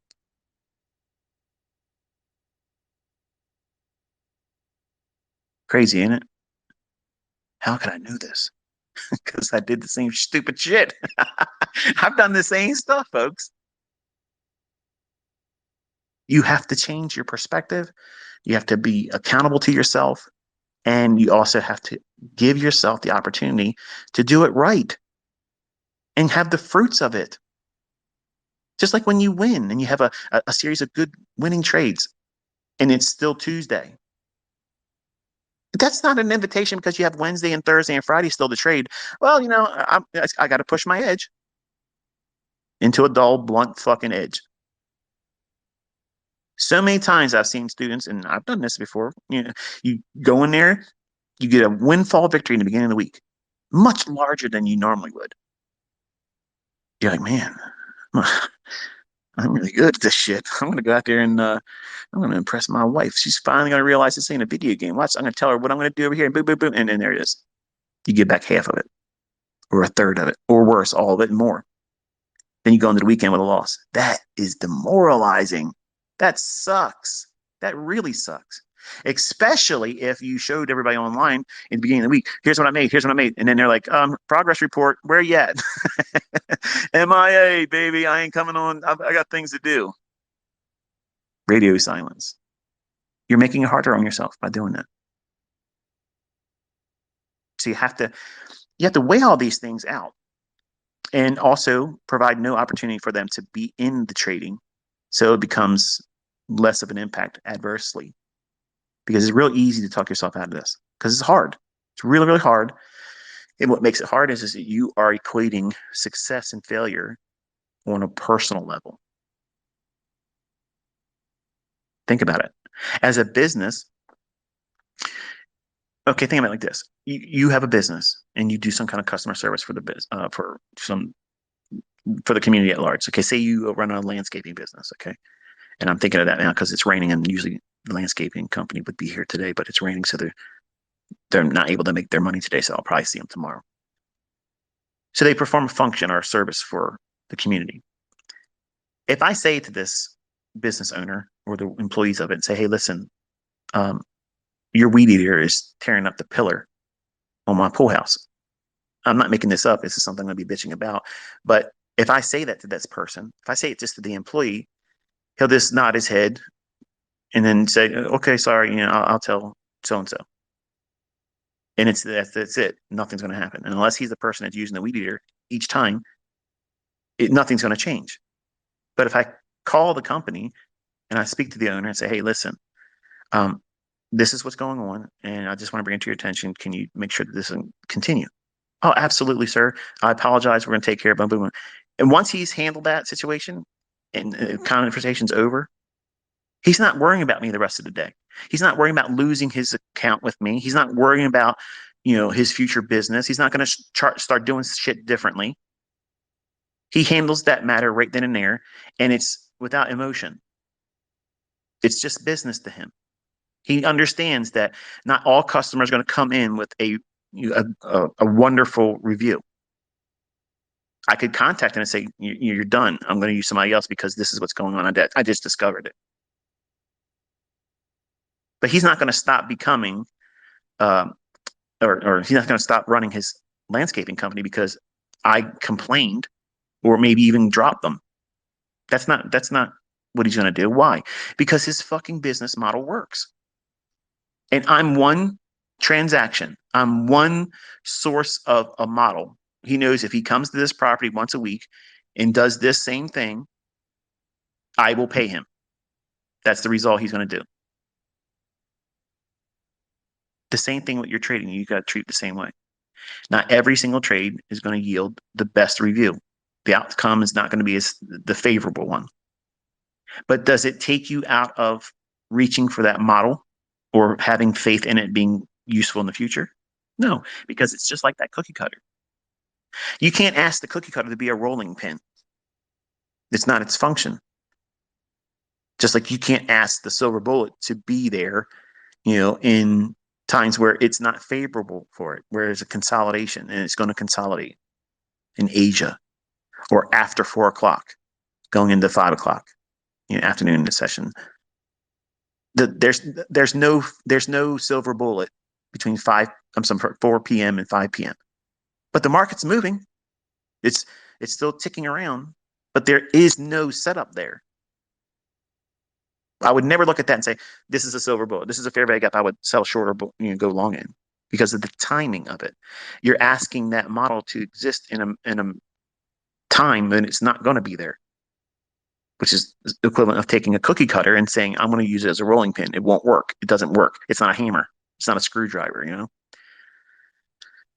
But that cookie cutter, if you lay it into dough, okay, you take that dough and you spread it across your counter and you take that cookie cutter and you press it down into that dough that's rolled out. And when you lift that cookie cutter up slowly and you follow all the processes of rolling the dough out, taking the cookie cutter, pressing it down in, maybe slightly twisting it back and forth a little bit, and then slowly raising it up, you're going to have a cutout of that dough in the form of that cookie cutter. That's what your trading model is. That's what I'm teaching you to look at, that 5-point run, that 5-handle run in the S&P. Because if you can do this, if you can stick to the process of handling that cookie cutter, the fair value gap silver bullet that takes 5 points or 5 handles out of the marketplace, and you consistently are able to do that and nothing else, guess what you're doing? You're forging patience. You're forging real experience that no one can take away from you.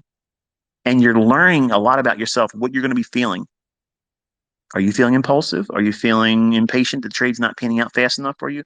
The way you get over that is by being in the marketplace, doing it. You have to engage it. And then you won't feel impulsive like, I just got in this trade 30 seconds ago. It should have already done 5 handles by now. I know what it feels like. You want it to be painless, and I'm telling you, it's going to be painful. But it's worthwhile. It's worthwhile doing it. It's got an outcome that is worth doing. That is not 100% success, but that less than 100% success rate equates to your success ultimately. But you're trying to avoid any losing. You're trying to avoid any kind of hardships or any kind of embarrassments or discoveries about yourself. And you want to not fail using it because you're weak. You're undisciplined. You have no sense of self responsibility. And you know yourself well enough that if you fail using the model based on the rules, you're going to associate that one failure with it's ultimately sucks, it's fraud, and I'm never going to be able to do it. And I have to justify things outside myself, hold myself to no accountability, and I'll have to chase something else. And I don't want to do all that again. That's the reality, folks. This is actually going to be a chapter in the book, but I wanted to say it. I wanted to say these things because reading it in the words, it's easy to just like, okay, I saw the letters there. I saw the spaces between the words, but I really didn't take anything from that. It's just filler. It's fluff. But this is the real shit, folks. This is what really goes on when you're pressing the button and it matters. This is the stuff that goes on to your thoughts, what you're wrestling with, what you're pretending isn't there. But in reality, this is really what it is. If I would have titled this Twitter space,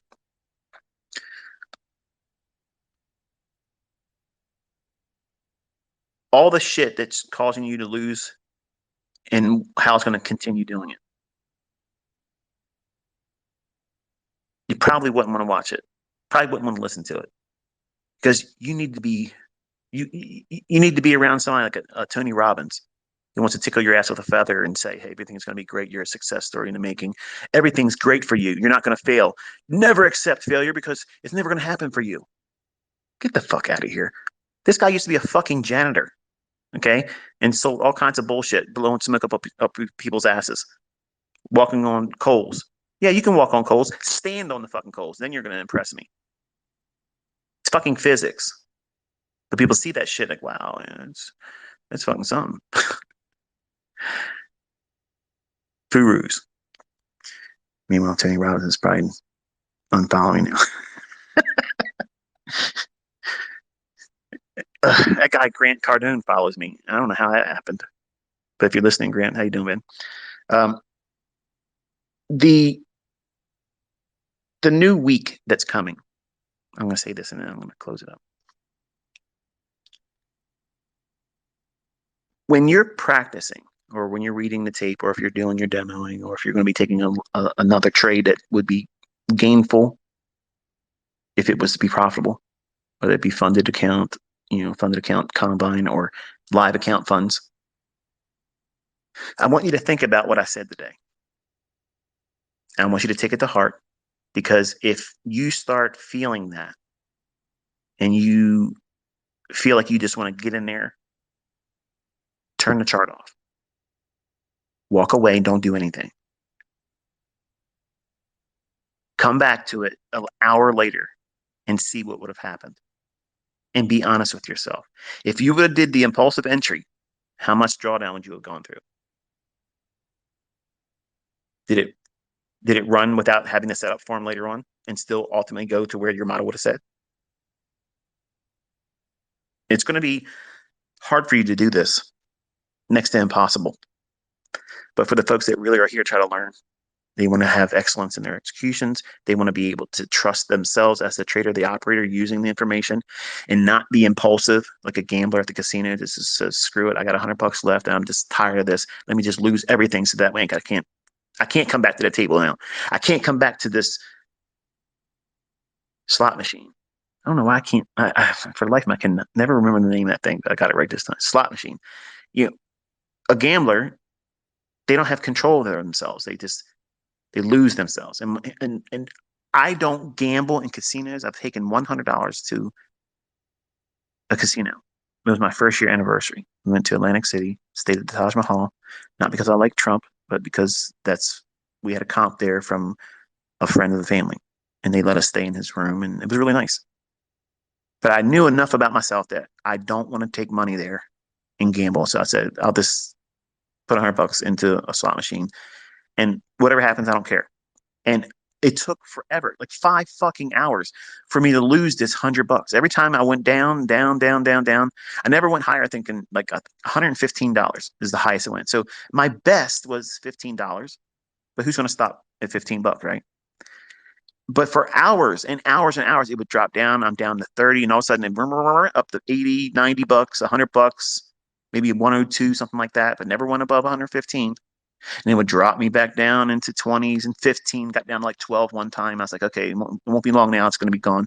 And then right on back up to the 75 and $80. And I'm like, what the hell? And at this point, I'm like, man, what the shit is maximum bets? I want to lose this now because I don't have the discipline to get up and walk away from it. Because in my mind, I'm thinking I might get lucky. The 3 sevens might come up. I might get whatever the machine total was telling, flashing above it. That's what happens in trading. Every single time I lost my account, it was the same thing. I would make a little bit of money. I'd lose a little bit of money, make a little bit of money, but not go back to the same equity high or the opening balance. And then it would draw back down again. And then I'd get mad because it would just be back and forth, just underwater. And I just wanted to have that one trade to put me back above water. Because in my mind, I was thinking, 20-year-old, even if I have a failure here, I got plenty of time to make more money and refund it. That was my excuse. That was the insurance policy. That's bullshit. That's the wrong mentality. You need to treat it like it's the only account that you're ever going to have. That means it means something to you. It's your child's education fund. When you start thinking out like that, it ain't your girl money. It ain't your, I can replace it with something I can do over here or there. It means something to you. When you conduct it with that in mind and you are held accountable, which is real hard in this industry because how can you be accountable to anyone that doesn't do it too? It's not like you can go to your spouse, your boyfriend, girlfriend, a family member, your coworkers, and say, "Hey, here's what I'm doing, and I want to show you what I'm doing. And when I'm wrong, I want you to be able to say, are you following the model?" They want those opportunities. They want to be able to say, "I told you it wasn't going to work." So you're not going to be comfortable and honest. And your spouse isn't going to see it. They're not going to see it. They're not going to believe it. They're not going to be behind you because they've never seen this before. You haven't seen it before. You brought nothing for them to feel confident about what it is they should trust. There's no evidence that what you're doing is a worthwhile investment and you're trying to risk money. It seems like gambling. It seems like nothing more than going to a casino. So they're not going to support you. They're not going to be a means of holding you accountable in a realistic manner without being too judgmental. So you have to do it. You own all this responsibility. You're the CEO, you're the CFO, you're the manager, you're the employee, you're the HR department, you're all of it. And when you fail, you failed. Not the model, not the broker did it to me.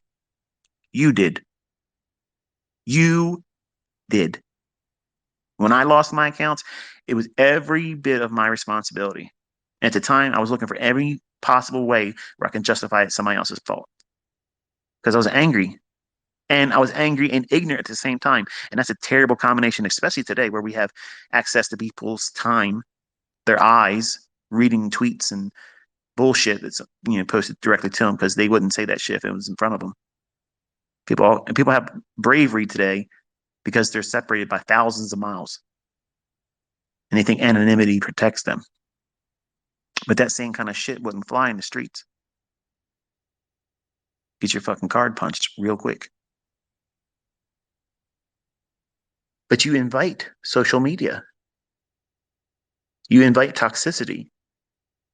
And all of those effects you're inviting at the time of your trade. You don't realize you're doing it, but you are because you're in a hurry to have something to be able to to share and champion online. Because in your mind, before you get these wins, before you get this profit, you're saying to yourself, I want to have this so I can go online and share it with ICT and he'll retweet it. Or I want to be able to share this with the people that I'm in a community with. And they're going to be able to say, that's awesome. I saw so and so. He did or she did this today. And you'll be a sense of encouragement to someone else. And that then, therefore, makes you significant. But you're already significant. You're a work in progress. But you're looking for outward signs of significance versus you having comfort in your own skin, knowing that what you're about to do is what you always will do. You're not reinventing the wheel. You're not trying to do something new. You're not letting the motivation become impulse. You're carrying the motivation to execution. Execution, execution. It's about that. That's the process. That's the model. It's about following the fucking rules. And if you do that by default, you will get the results you're looking for. But if you don't do those things and you include outward opinions or being led to do things for the purposes of being able to show somebody else that you did something, you want to prove somebody wrong. You want to prove somebody inferior to your ability to trading. You want to prove that your method is better than their method. My method is yours, and back and forth bullshit. I went out there this week cautious. Told you, it's in the morning session. One of the days, I can't remember what it was, but there was nothing algorithmic in the morning session. It was all manual intervention. It was back and forth. None of the PD arrays were supporting it. It really wasn't running for liquidity. It was just painting back and forth, up and down, up and down. That's seek and destroy. If I trade that, I will have my ass handed to me. So I cut bait. I'm going to wait for something to make sense. I told you I would rather see it do this, reach up to this specific buy side liquidity. And above that, there is a range, these very specific levels. I want to see it go up there, and then I believe they'll drop it lower, off by one tick.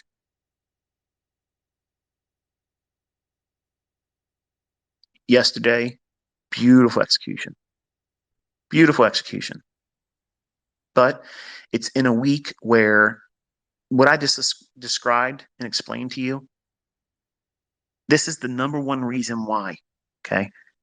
This is the absolute number one reason why I don't sit down with you live and go through the motions of doing this, because many of you have confirmation bias. Like, you have to have confirmation that if I say I'm doing something, or if I take a trade and I enter it live, and I'm talking about if I use a limit order where you can see that order's resting before the market gets there, you all could potentially copy that trade, but not all of you will.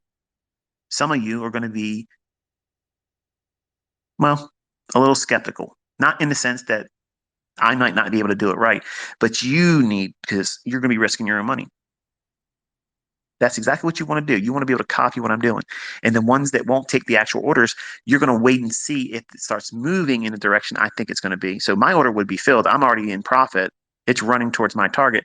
Then you would do what I'm explaining here. The motivation for you to want to take the trade, now you become impulsive and you'll chase it. And what'll happen, this is exactly what the fuck happened on Internet Relay Chat back in 2000 and 2001, where I was hosting a chat room. I was literally calling the S&P. I was telling everybody what my orders were, where my stop were, where my target was. I was doing that. And I had people saying, I lost fucking money following you today because this, this, and this. Okay, show me your fills. 6.5, 7 fucking handles past where my order was. That's not following me. That's chasing me when I'm already winning. And in social media, people have a tendency to be able to bitch online about things that are absolutely 100% their fucking fault. And then people that don't know any better just show up like a car driving by a car accident. They're turning their heads, rubbernecking. Oh wow, what's going on? Oh, this guy said this, this, this, and he must not be able to trade because that person followed him and they lost money.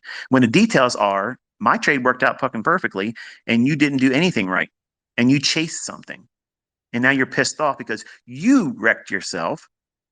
You didn't listen. You didn't even use the model. You just chased something. You think, okay, it's finally proven to me that it's going to keep moving. And then you got sucked into the drawdown. That's natural. It didn't reverse, but you can't handle it because you don't know how to trade and you didn't do anything in the model. You're just impulsively chasing price. And because human nature being what it is, you, like anyone else with a weak mind, would say, well, it's not my responsibility. I didn't lose money.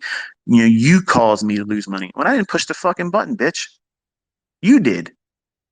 You did that. And I have students in my mentorship that in every intake, some of them tried to do that shit. And I said, show me where I told you the entry pattern was. Where was the entry price on it? Where was the stop loss at that you employed? Where did you hear me say that? Didn't happen.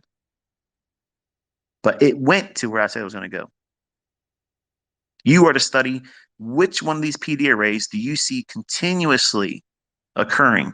Whenever I point to something in the price delivery, this is where I think it's going to go. And it runs there. When you observe and you study price action, what are you seeing? Because not everybody's going to see a fair value gap. Not everybody's going to see a mitigation block. Nobody's going to see, no, not everybody, but everybody isn't going to see a breaker. The one that jumps off at you, that you're just able to see right away, real quick and easy, that's the one you start with. Because you're all going to learn from that one foundation how you can apply every PD array after that. But you got to get good at one of them.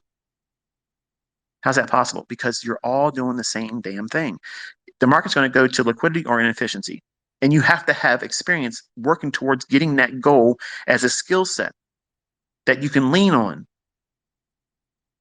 If I'm 100% confident that I know which side it's going to go for, buy side or sell side, whether it be in the form of inefficiency or actual liquidity below or above highs, whichever those two instances are, whatever I settle in on and I'm confident with it, when I show you my pyramids, when I'm building up a position, I'm literally trading every fucking PD array that's forming from the time I get in the trade until it gets to 50% of the range that I'm expected to see pan out.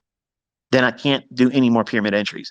But I'm literally trading every fucking PD array just to prove and stick it in the asses of everybody there that doubts this stuff ain't really there. I do that. And any one of those pyramid entries could be your unique entry model. It's not selling the idea that that's better than the other ones that I've taken. Any one of those can be what you're looking for, but does it resonate with you? And what happens is when I do this, you all want to just go out and say, I want to be able to do that. I want to do 8 entries and capture this big run up, full pull. That's what I mean when I say I'm not the best mentor, because I don't always have the best way of teaching the methodology that I'm trying to employ, teaching a concept, many times gets lost in translation. And that's why sometimes you'll say something to me that otherwise, it's a really nice opinion of me. It might be, a high remark, but I won't like it because you got something from something that I wasn't really aiming for. And I don't want to encourage you to see something that really wasn't my intention at all. So it's a very difficult thing for me to be a teacher doing this because it brings with it. I mean, if you were all honest, and you were 100% responsible, I would want nothing more to be able to say out here and say, okay, this is what we're going to do. But you see people out there talking bullshit now. They're talking bullshit. I'm out here proving it every fucking week, and they're making up shit. It's laughable. It's literally laughable. But that's human nature. And things are getting tightly wound up, and people are getting really emotional. They're lashing out, and they want every opportunity to find an outlet. Let me plug into whatever's available so that I can release my hostility. I'm not going to be that for you. You're a fucking failure because you're a fucking failure. When I failed, it was my fault. When I succeeded, it was because I stopped thinking like a dumbass, stopped doing dumb shit, stopped inviting outward influences and me being impulsive. I had to wrestle that stuff. I had to subdue it, overcome it, and make no allowance or invitation for it. That's what I'm talking about. It's why it's going to take you longer. Perfect example. That's why I like that guy, Patrick Whelan. He tweeted like, "Why am I think he's being facetious to the people that follow me. He's having fun with all you. You get team mentality, and you try to defend me. I don't see anything that he's doing. I think he's funny, but I like watching him because he's a case study in everything I'm talking about. He shares his frustrations with his shortcomings. I wish I could just hold on to these runners. I know if I get out of this trade, he's literally a case study for you to see exactly what I'm talking about. And if he applied the things I'm talking about as a solution and did it openly in front of all of you, not only would he get over what he's having an issue with, he'd be able to hold the trades longer and have these big windfall victories. He'd have more payouts. His audience would grow by default. He would be a bigger, celebrity in the trading circle. He'd have more followers on his YouTube channel. He had more ad revenue. People would probably be more inclined to buy whatever he's selling. And for the folks that view him as toxic, if they was able to be more consistent about taking these big runs, they wouldn't talk so much about that. And I'm convinced that the people that bitch about him most are the people that try to follow what he's doing. Exactly what I just said in this Twitter space today. They're chasing something and they wreck themselves and they want to use him as a catalyst, just like they use me and any other mentor or teacher out there that's going to be able to be faulted for something that they themselves done themselves. And I'm sorry, but I'm going to call bullshit. It's bullshit. Because as a 20-year-old, I did the same damn thing. Okay. I blamed Larry Williams for every fucking account that I blew after I learned some of his shit. I blamed that man, and he didn't tell me any fucking thing. Well, let me retract that too. Sorry. I did subscribe to his S&P alert thing where you call it a 900 number, and he would say, "Okay, this is the picks for the night. I'm watching this. I'm going to be buying, you know, this many points above the opening price." So he's buying strength, and I'm going to try to do this, and I'm going to use a $2,600 stop loss. So he's risking $2,600 to do this, whatever this trade was. And I never made money using that stuff. And I did use what he was telling as an entry and a stop. I did all those things and I never saw a winning trade. So I stopped it. Would I have eventually had a winning trade? I don't know. I didn't stay with it long enough. Oh, so I did exactly what I said to you, what you're going to do. System hop. You're going to jump around. So he may have had some stellar wins, but I wasn't willing to stick with it longer than a week and a half because I had to pay for that stuff. So if I got to pay for it and it's not making me money, why am I going to keep doing it? Right. So here, I've removed every excuse for you. I've taught for free, openly, publicly. I've literally laid my mentorship in your fucking hands and said, shoot holes through it. See if it doesn't work. People that have done it, guess what? They're fucking making real money. Some of them are making more money than you make in a year in withdrawals. I have students that are just about to cross over to the real 1 millionaire status. How many mentors out there are doing that? How many mentors have you seen make millionaires with trading? For fucking free. For free. For free. There's none of them out there. None of them. You're listening to them. And that's why everybody fucking hates me that sells something because I'm tearing down their shit. I'm not actively trying to do it. I'm not trying to victimize any one of you, but the industry needs this. I'm a fucking enema and I'm flushing all the bullshit out of this place. I'm the one doing it. Nobody's doing it with me. I'm the one that came here with the cure. I came here with honesty. I told you when I first learned how to do this shit, I was fucking clueless. I changed and contorted everything. I abandoned this, abandoned that, and I had it in year 3, almost 3.5 years. I had it, but I tweaked and messed around with it for another year or 2 years, going on 6 year. That's when I knew what I was looking for. So it's not easy to find yourself. And some of you may hear that and think, man, I'm not doing this for 6 years. I need to work right now. You're going to fucking fail. You just said, I have to do this for 6 years or I'm never going to be able to make money. No, I'm saying with that mindset, you're going to fail because I subscribe to the idea wherever I got to go in this, as long as I arrive in 20 years, I'm good. I'm good. I'm good. If I'm there in 20 years where I don't have to have a job, I'm a success. So I made a lot of room for taking a lot of time, making mistakes, learning a lot about shit that I thought I was going to learn real quickly, but discovered I was on the right track by like having a broader horizon for me getting to what would be considered success.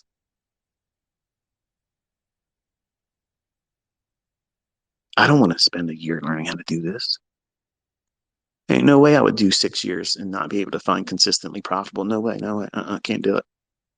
But you'd be willing to go to college for 4 years with no guarantee of a job and go into $100,000 of fucking debt. Hmm. You're willing to go through some kind of trade school bullshit program with no guarantee that you're going to be able to make a living doing that job or be good enough to be gainfully employed just because you got a certificate. Nothing's guaranteed, folks. So it's easy to talk yourself out of this. If you allow your friends and your family and influences and social media the pattern what it is that you should have and subscribe to as a mindset, you're fucked. I felt that. I went through that at 20 years old.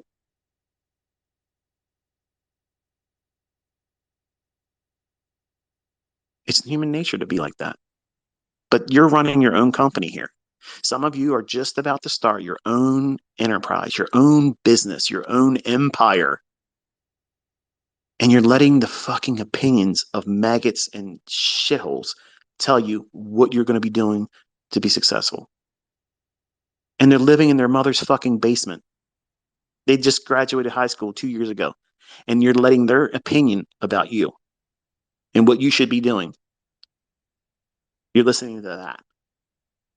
A bunch of text on a post or some fucking clowns making videos talking about something that everybody sees working. That's that's insanity. But that's also these same people that are failures. They want to hurt something that's hurt them. They can't rise above what I put out there that you're all having for free. For free. With the receipts that it fucking works with real money, with demo, in my hands or out of my hands, other people all around the world, different walks of life, different age brackets, different sexes, different whatever the fuck it is. Diversity. The people that come here and want to learn how to do this stuff, they have no excuse why they can't leave with knowing something that can change the trajectory of their financial future. You have no excuse. None. I teach you how to do it properly. I tell you it's going to take a little bit longer than you want it to be, but it's normal. Don't be afraid of that. Take notes when you watch the videos so that way you don't have to come back to that fucking video and give me more ad revenue. Don't buy my fucking books. I mean, come on. I'm stopping at the height. All this bullshit that they're going to try to tell you. If I'm in here to rook you from, I could literally do it right now. You would gladly fucking send me money. I don't want your fucking money.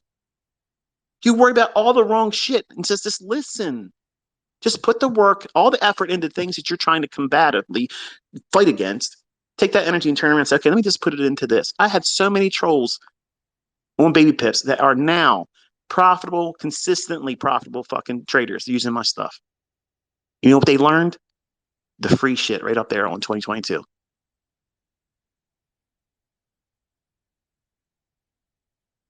I was one of the guys on baby pips that talk shit about you, man. But I gotta be honest with you. What you just showed, I was wrong.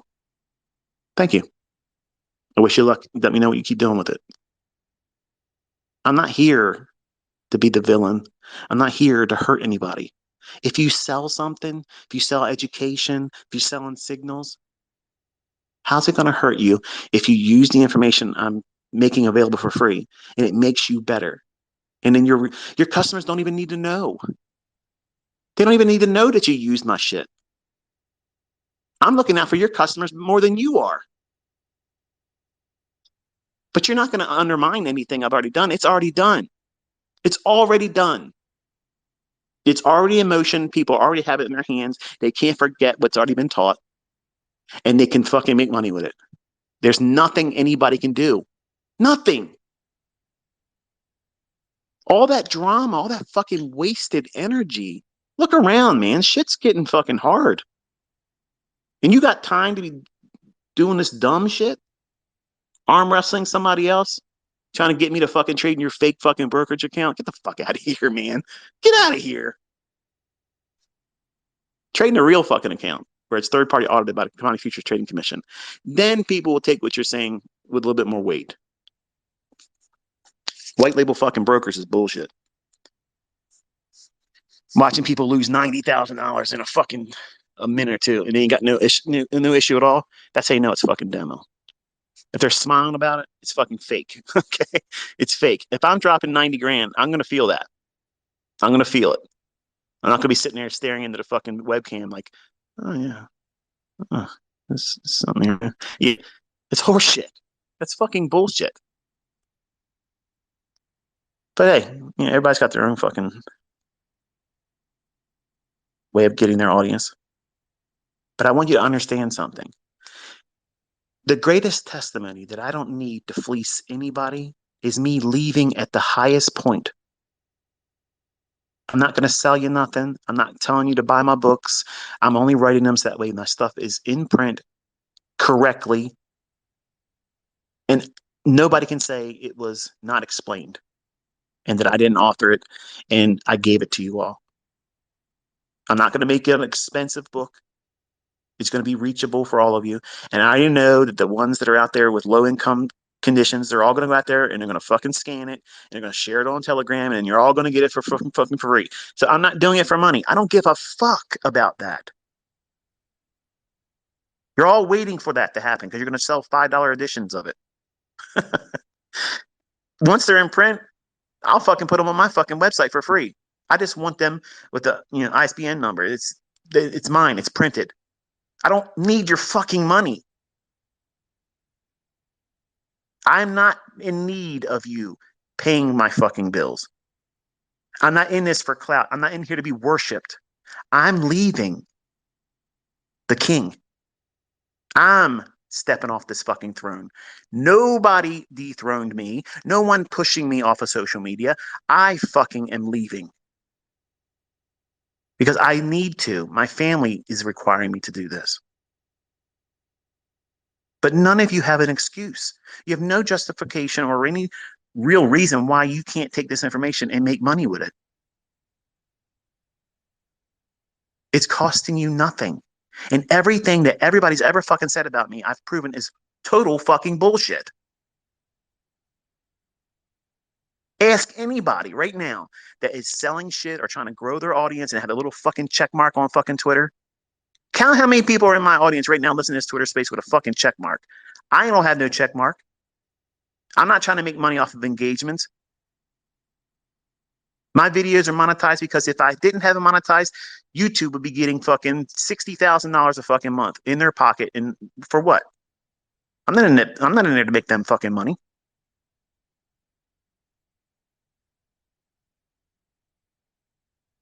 Some of you people with the biggest opinions are financially illiterate. You talk like you understand something, but you know nothing. Ask these people that are trying to sell their bullshit, their Mickey Mouse programs, their mentorships. Ask them when they're going to stop. Ask them. They're going to ban you. They're going to block you. I'm the ticket right now. I'm it. And I'm leaving because I want to go back to my regular life because I don't need this. I don't need to be doing this. In 4 or 5, like 4 or 5 weeks or so, what's it, 28 days?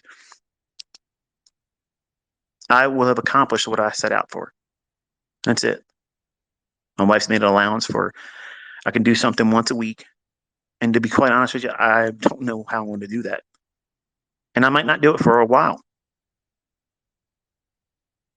But I'm not going to be engaging on Twitter. All my videos will stay up. All the tweets will be here. No editing. Nothing. It'll be just like I left it. And I want you to think, who else with this much influence, this much open checkbook, all I got to do is put a price tag out there and you're all going to send it to me. Who else would do this? Who else really needs the money? Who else needs the attention, the adornment, or worship that you all pretend that you think I need that? I don't need that. I can't wait to put down Inner Circle Trader. I've carried this moniker too long, and I've allowed it to define who I am, and it's not who I am. I am the guy that talks in those other Twitter spaces.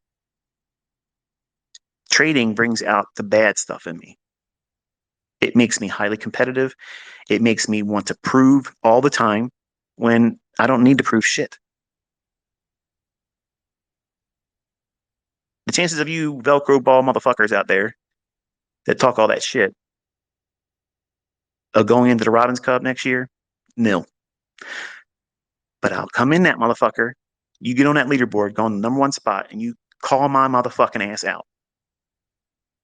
And I will go in there and roast your ass and never tweet one about it. Won't even mention anything about it. I'll just walk that shit dry.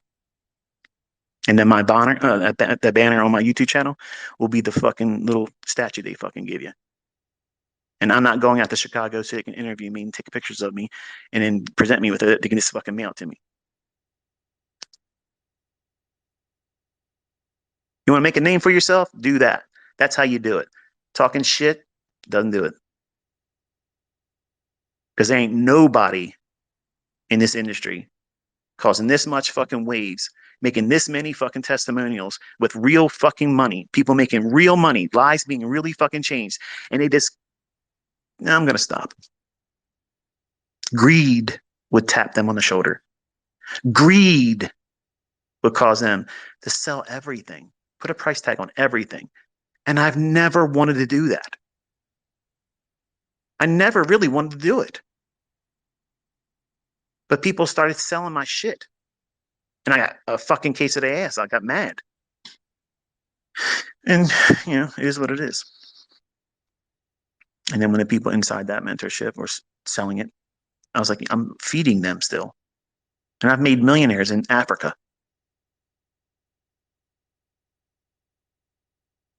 They're rich because they sold something that's mine. Because it was easy to do.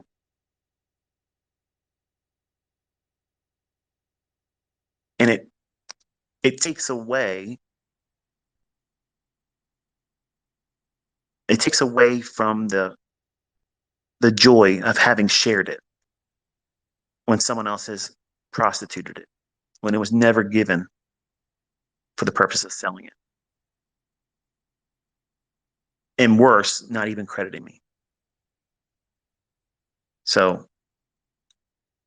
I'm not going to be regretting November 12th, waking up that morning, knowing that I made my last post at 11:59 Eastern time on Twitter. I'm not going to regret that. And there's going to be people years from now, months from now, they're going to bullshit and say, this is what took place. They ran him off of Twitter. Like they said, they ran me off of Baby Pips. They didn't run me off of fucking Baby Pips. Baby Pips would love me to fucking come back over there. They would love me to fucking go back over there. No, they didn't run me off of shit. I took my shit down because one moderator over there falsely accused me because they said my ISP address was associated to some other account over there. I have one fucking account. One. Look how many people try to pretend to be me here. I've had my computers hacked. My Instagram I just created, they hacked that and started directly messaging. As soon as someone follows you and they have my name or my moniker, that's not me. I follow nobody. None of you know what the fuck you're doing as far as I'm concerned. So I'm not following you. If I watch you, it's because there's a reason why I'm using you for sentiment, or I like you as a person. I want to watch to see you grow. But I'm not learning from anybody online about trading. But they started selling, trying to get people to buy their masterclass. Get the fuck out of here, masterclass. And then people were reporting it and they shut it down. And I tried just to pull up somebody's link that they shared. Hey, have you seen this before? And it was a weight training Instagram account. So I was going there for a trading. And I realized I couldn't sign on. It says your account's been locked due to community guidelines. Pretend to be somebody else. How the fuck am I going to be pretend to be somebody else when it's me? I had the link on my YouTube channel proving that it's me. But someone hacked it and started pretending that I'm selling something. When the first tweet, look at my tweet that's pinned on my Twitter profile. I'm not selling you anything. I'm not charging you anything. There's not going to be this return, in 2025, ICT ran out of fucking money, Astro Effect style. No, I'm not doing any kind of fucking bullshit like that. I'm done. I'm done. But I want to be able to come back into the community and just visit as just Michael, not inner circle trader, not trying to be better than the next guy or, talk some shit about somebody else's stuff. I don't care. That's not what I'm here for. I don't want that. And I just think that, I've shared enough and turned enough people into profitable students that are able to do this independently because Understand this.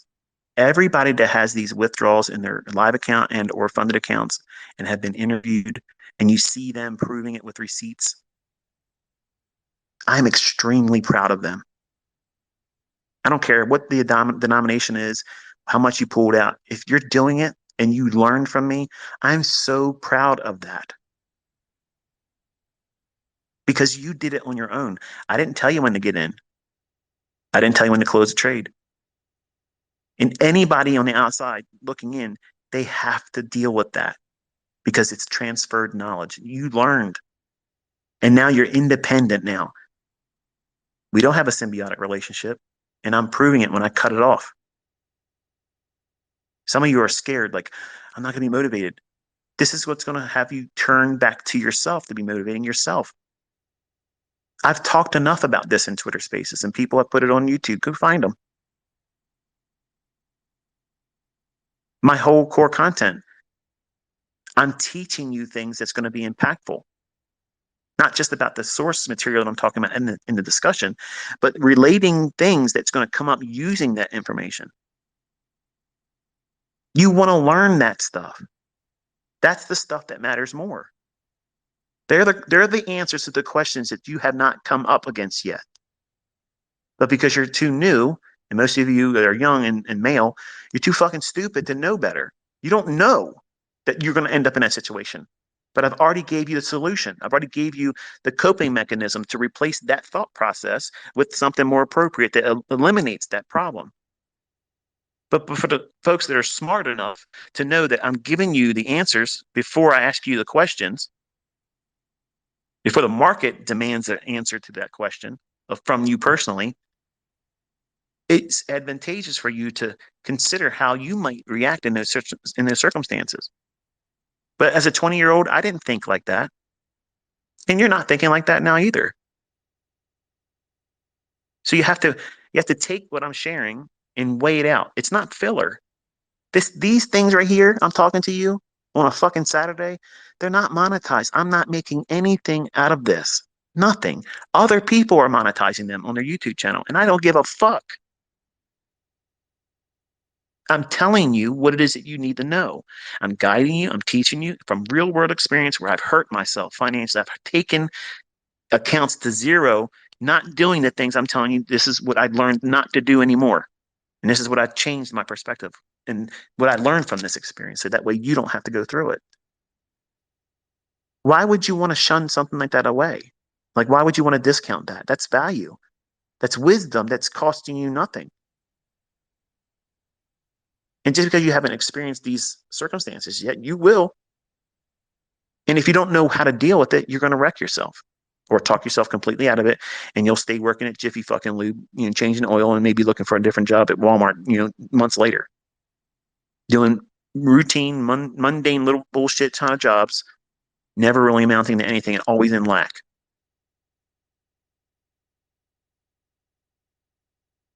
I did that same shit. Almost 30 jobs, almost 30 of them,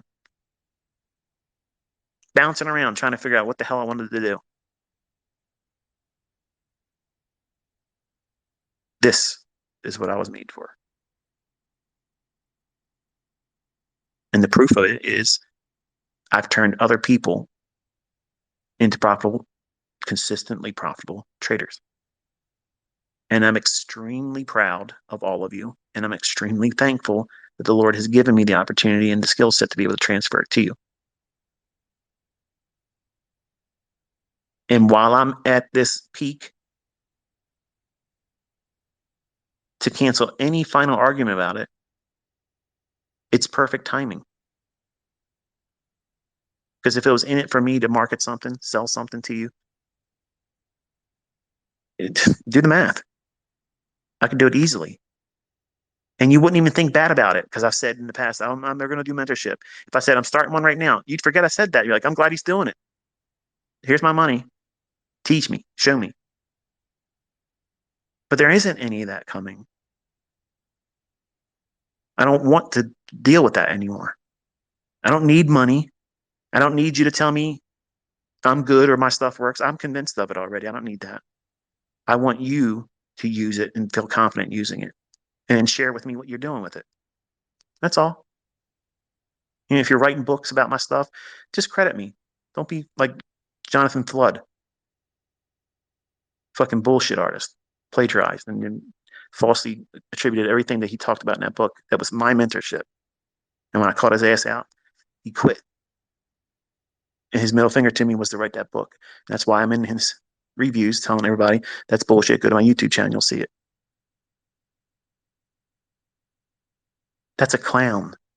That's an asshole clout chaser. They're going to be writing books about what I've taught forever now. The only thing I've asked was just the credit. So when people go to me, they'll hear me credit the Lord. That's what I want. That's what I want. I'm leaving in the perfect position where anybody else would be marketing out their ass to try to get money from everybody. I don't want it. I don't need it. And it's proof I don't need it.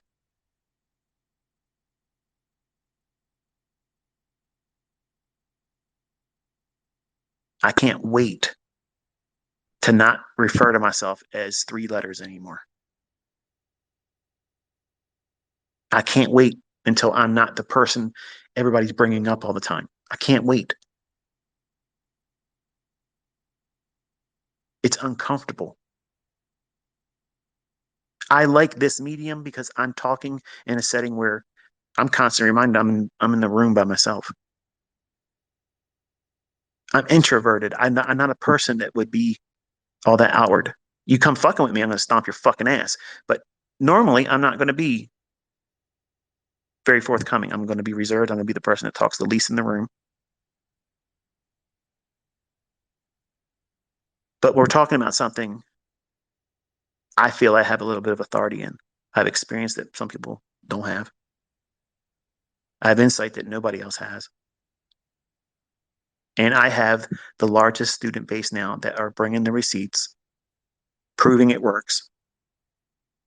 And they have the respect and consideration and character to be able to say thank you appropriately. That's awesome. That's awesome. I mean, those things are treasures to me. Every single time you guys share what you've done and your results, I screenshot them. I screenshot them and I email them myself. I have a scrapbook of that stuff. And I've literally, in tears of appreciation and joy, the people that have done face videos and they made it private. Some people have done it publicly, but they gave in their own testimony of what they did with the information and how it impacted them and what they're able to do now. And to be able to see them and watch their face as they start talking about how they're transformed now and they're able to do things that they couldn't do before. And they feel so much more plugged in a world that really is hard to be in now.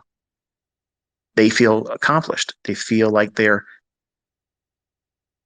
on the right track. They feel like they're exactly what they were supposed to be here for. They're success. They don't have any doubts about what they're doing and it's going to fail in the future. What happens if this stops working? They don't think that way. And to watch their face light up and their eyes really come to life when they start talking about how it feels for them now. That's overwhelming for me. And that's a treasure for me. That beats any amount of money that any of you would ever be able to send to me because I changed that person's life. And now they're convinced that they're absolutely going to be able to go forward with that skill set. Doesn't mean they're going to not have losing trades. It just means that they're confident that they have a skill set, like riding a bike. I haven't been on a bike in a couple of months now, but I'm quite fucking certain that I can get on that bike and ride it. It's a skill set that I have. Now, can I do all the BMX tricks and shit like I did when I was a teenager? Hell no, I'm not even gonna try it, blow a hip out, right? But to see individuals literally show their hearts and their appreciation, and they don't have to. You know, I get lots of emails I have never been able to get to because there's so many of you. I got letters, I got boxes of letters literally that I don't have time to open up. Packages, you don't need to send me gifts and stuff like that. I know you have my address, and if you've been waiting for November to come and you're going to send me some stuff, please, you don't need to do that. I literally am running out of space, and I don't want to be running storage places just to store shit that people are sending to me. Okay, just tell me thank you. Give me a video that you made private on YouTube, and just tell me what you want to say. Because believe me, I watch all of that. I watch it, and I'll comment. That you'll see that I saw it, and I'm just very appreciative of it. And my wife and I are very blessed to be able to see the impact that the Lord's allowed me to have in other people's lives. And I'm very, very honored to be called your mentor. And it's been my pleasure. It's been my honor.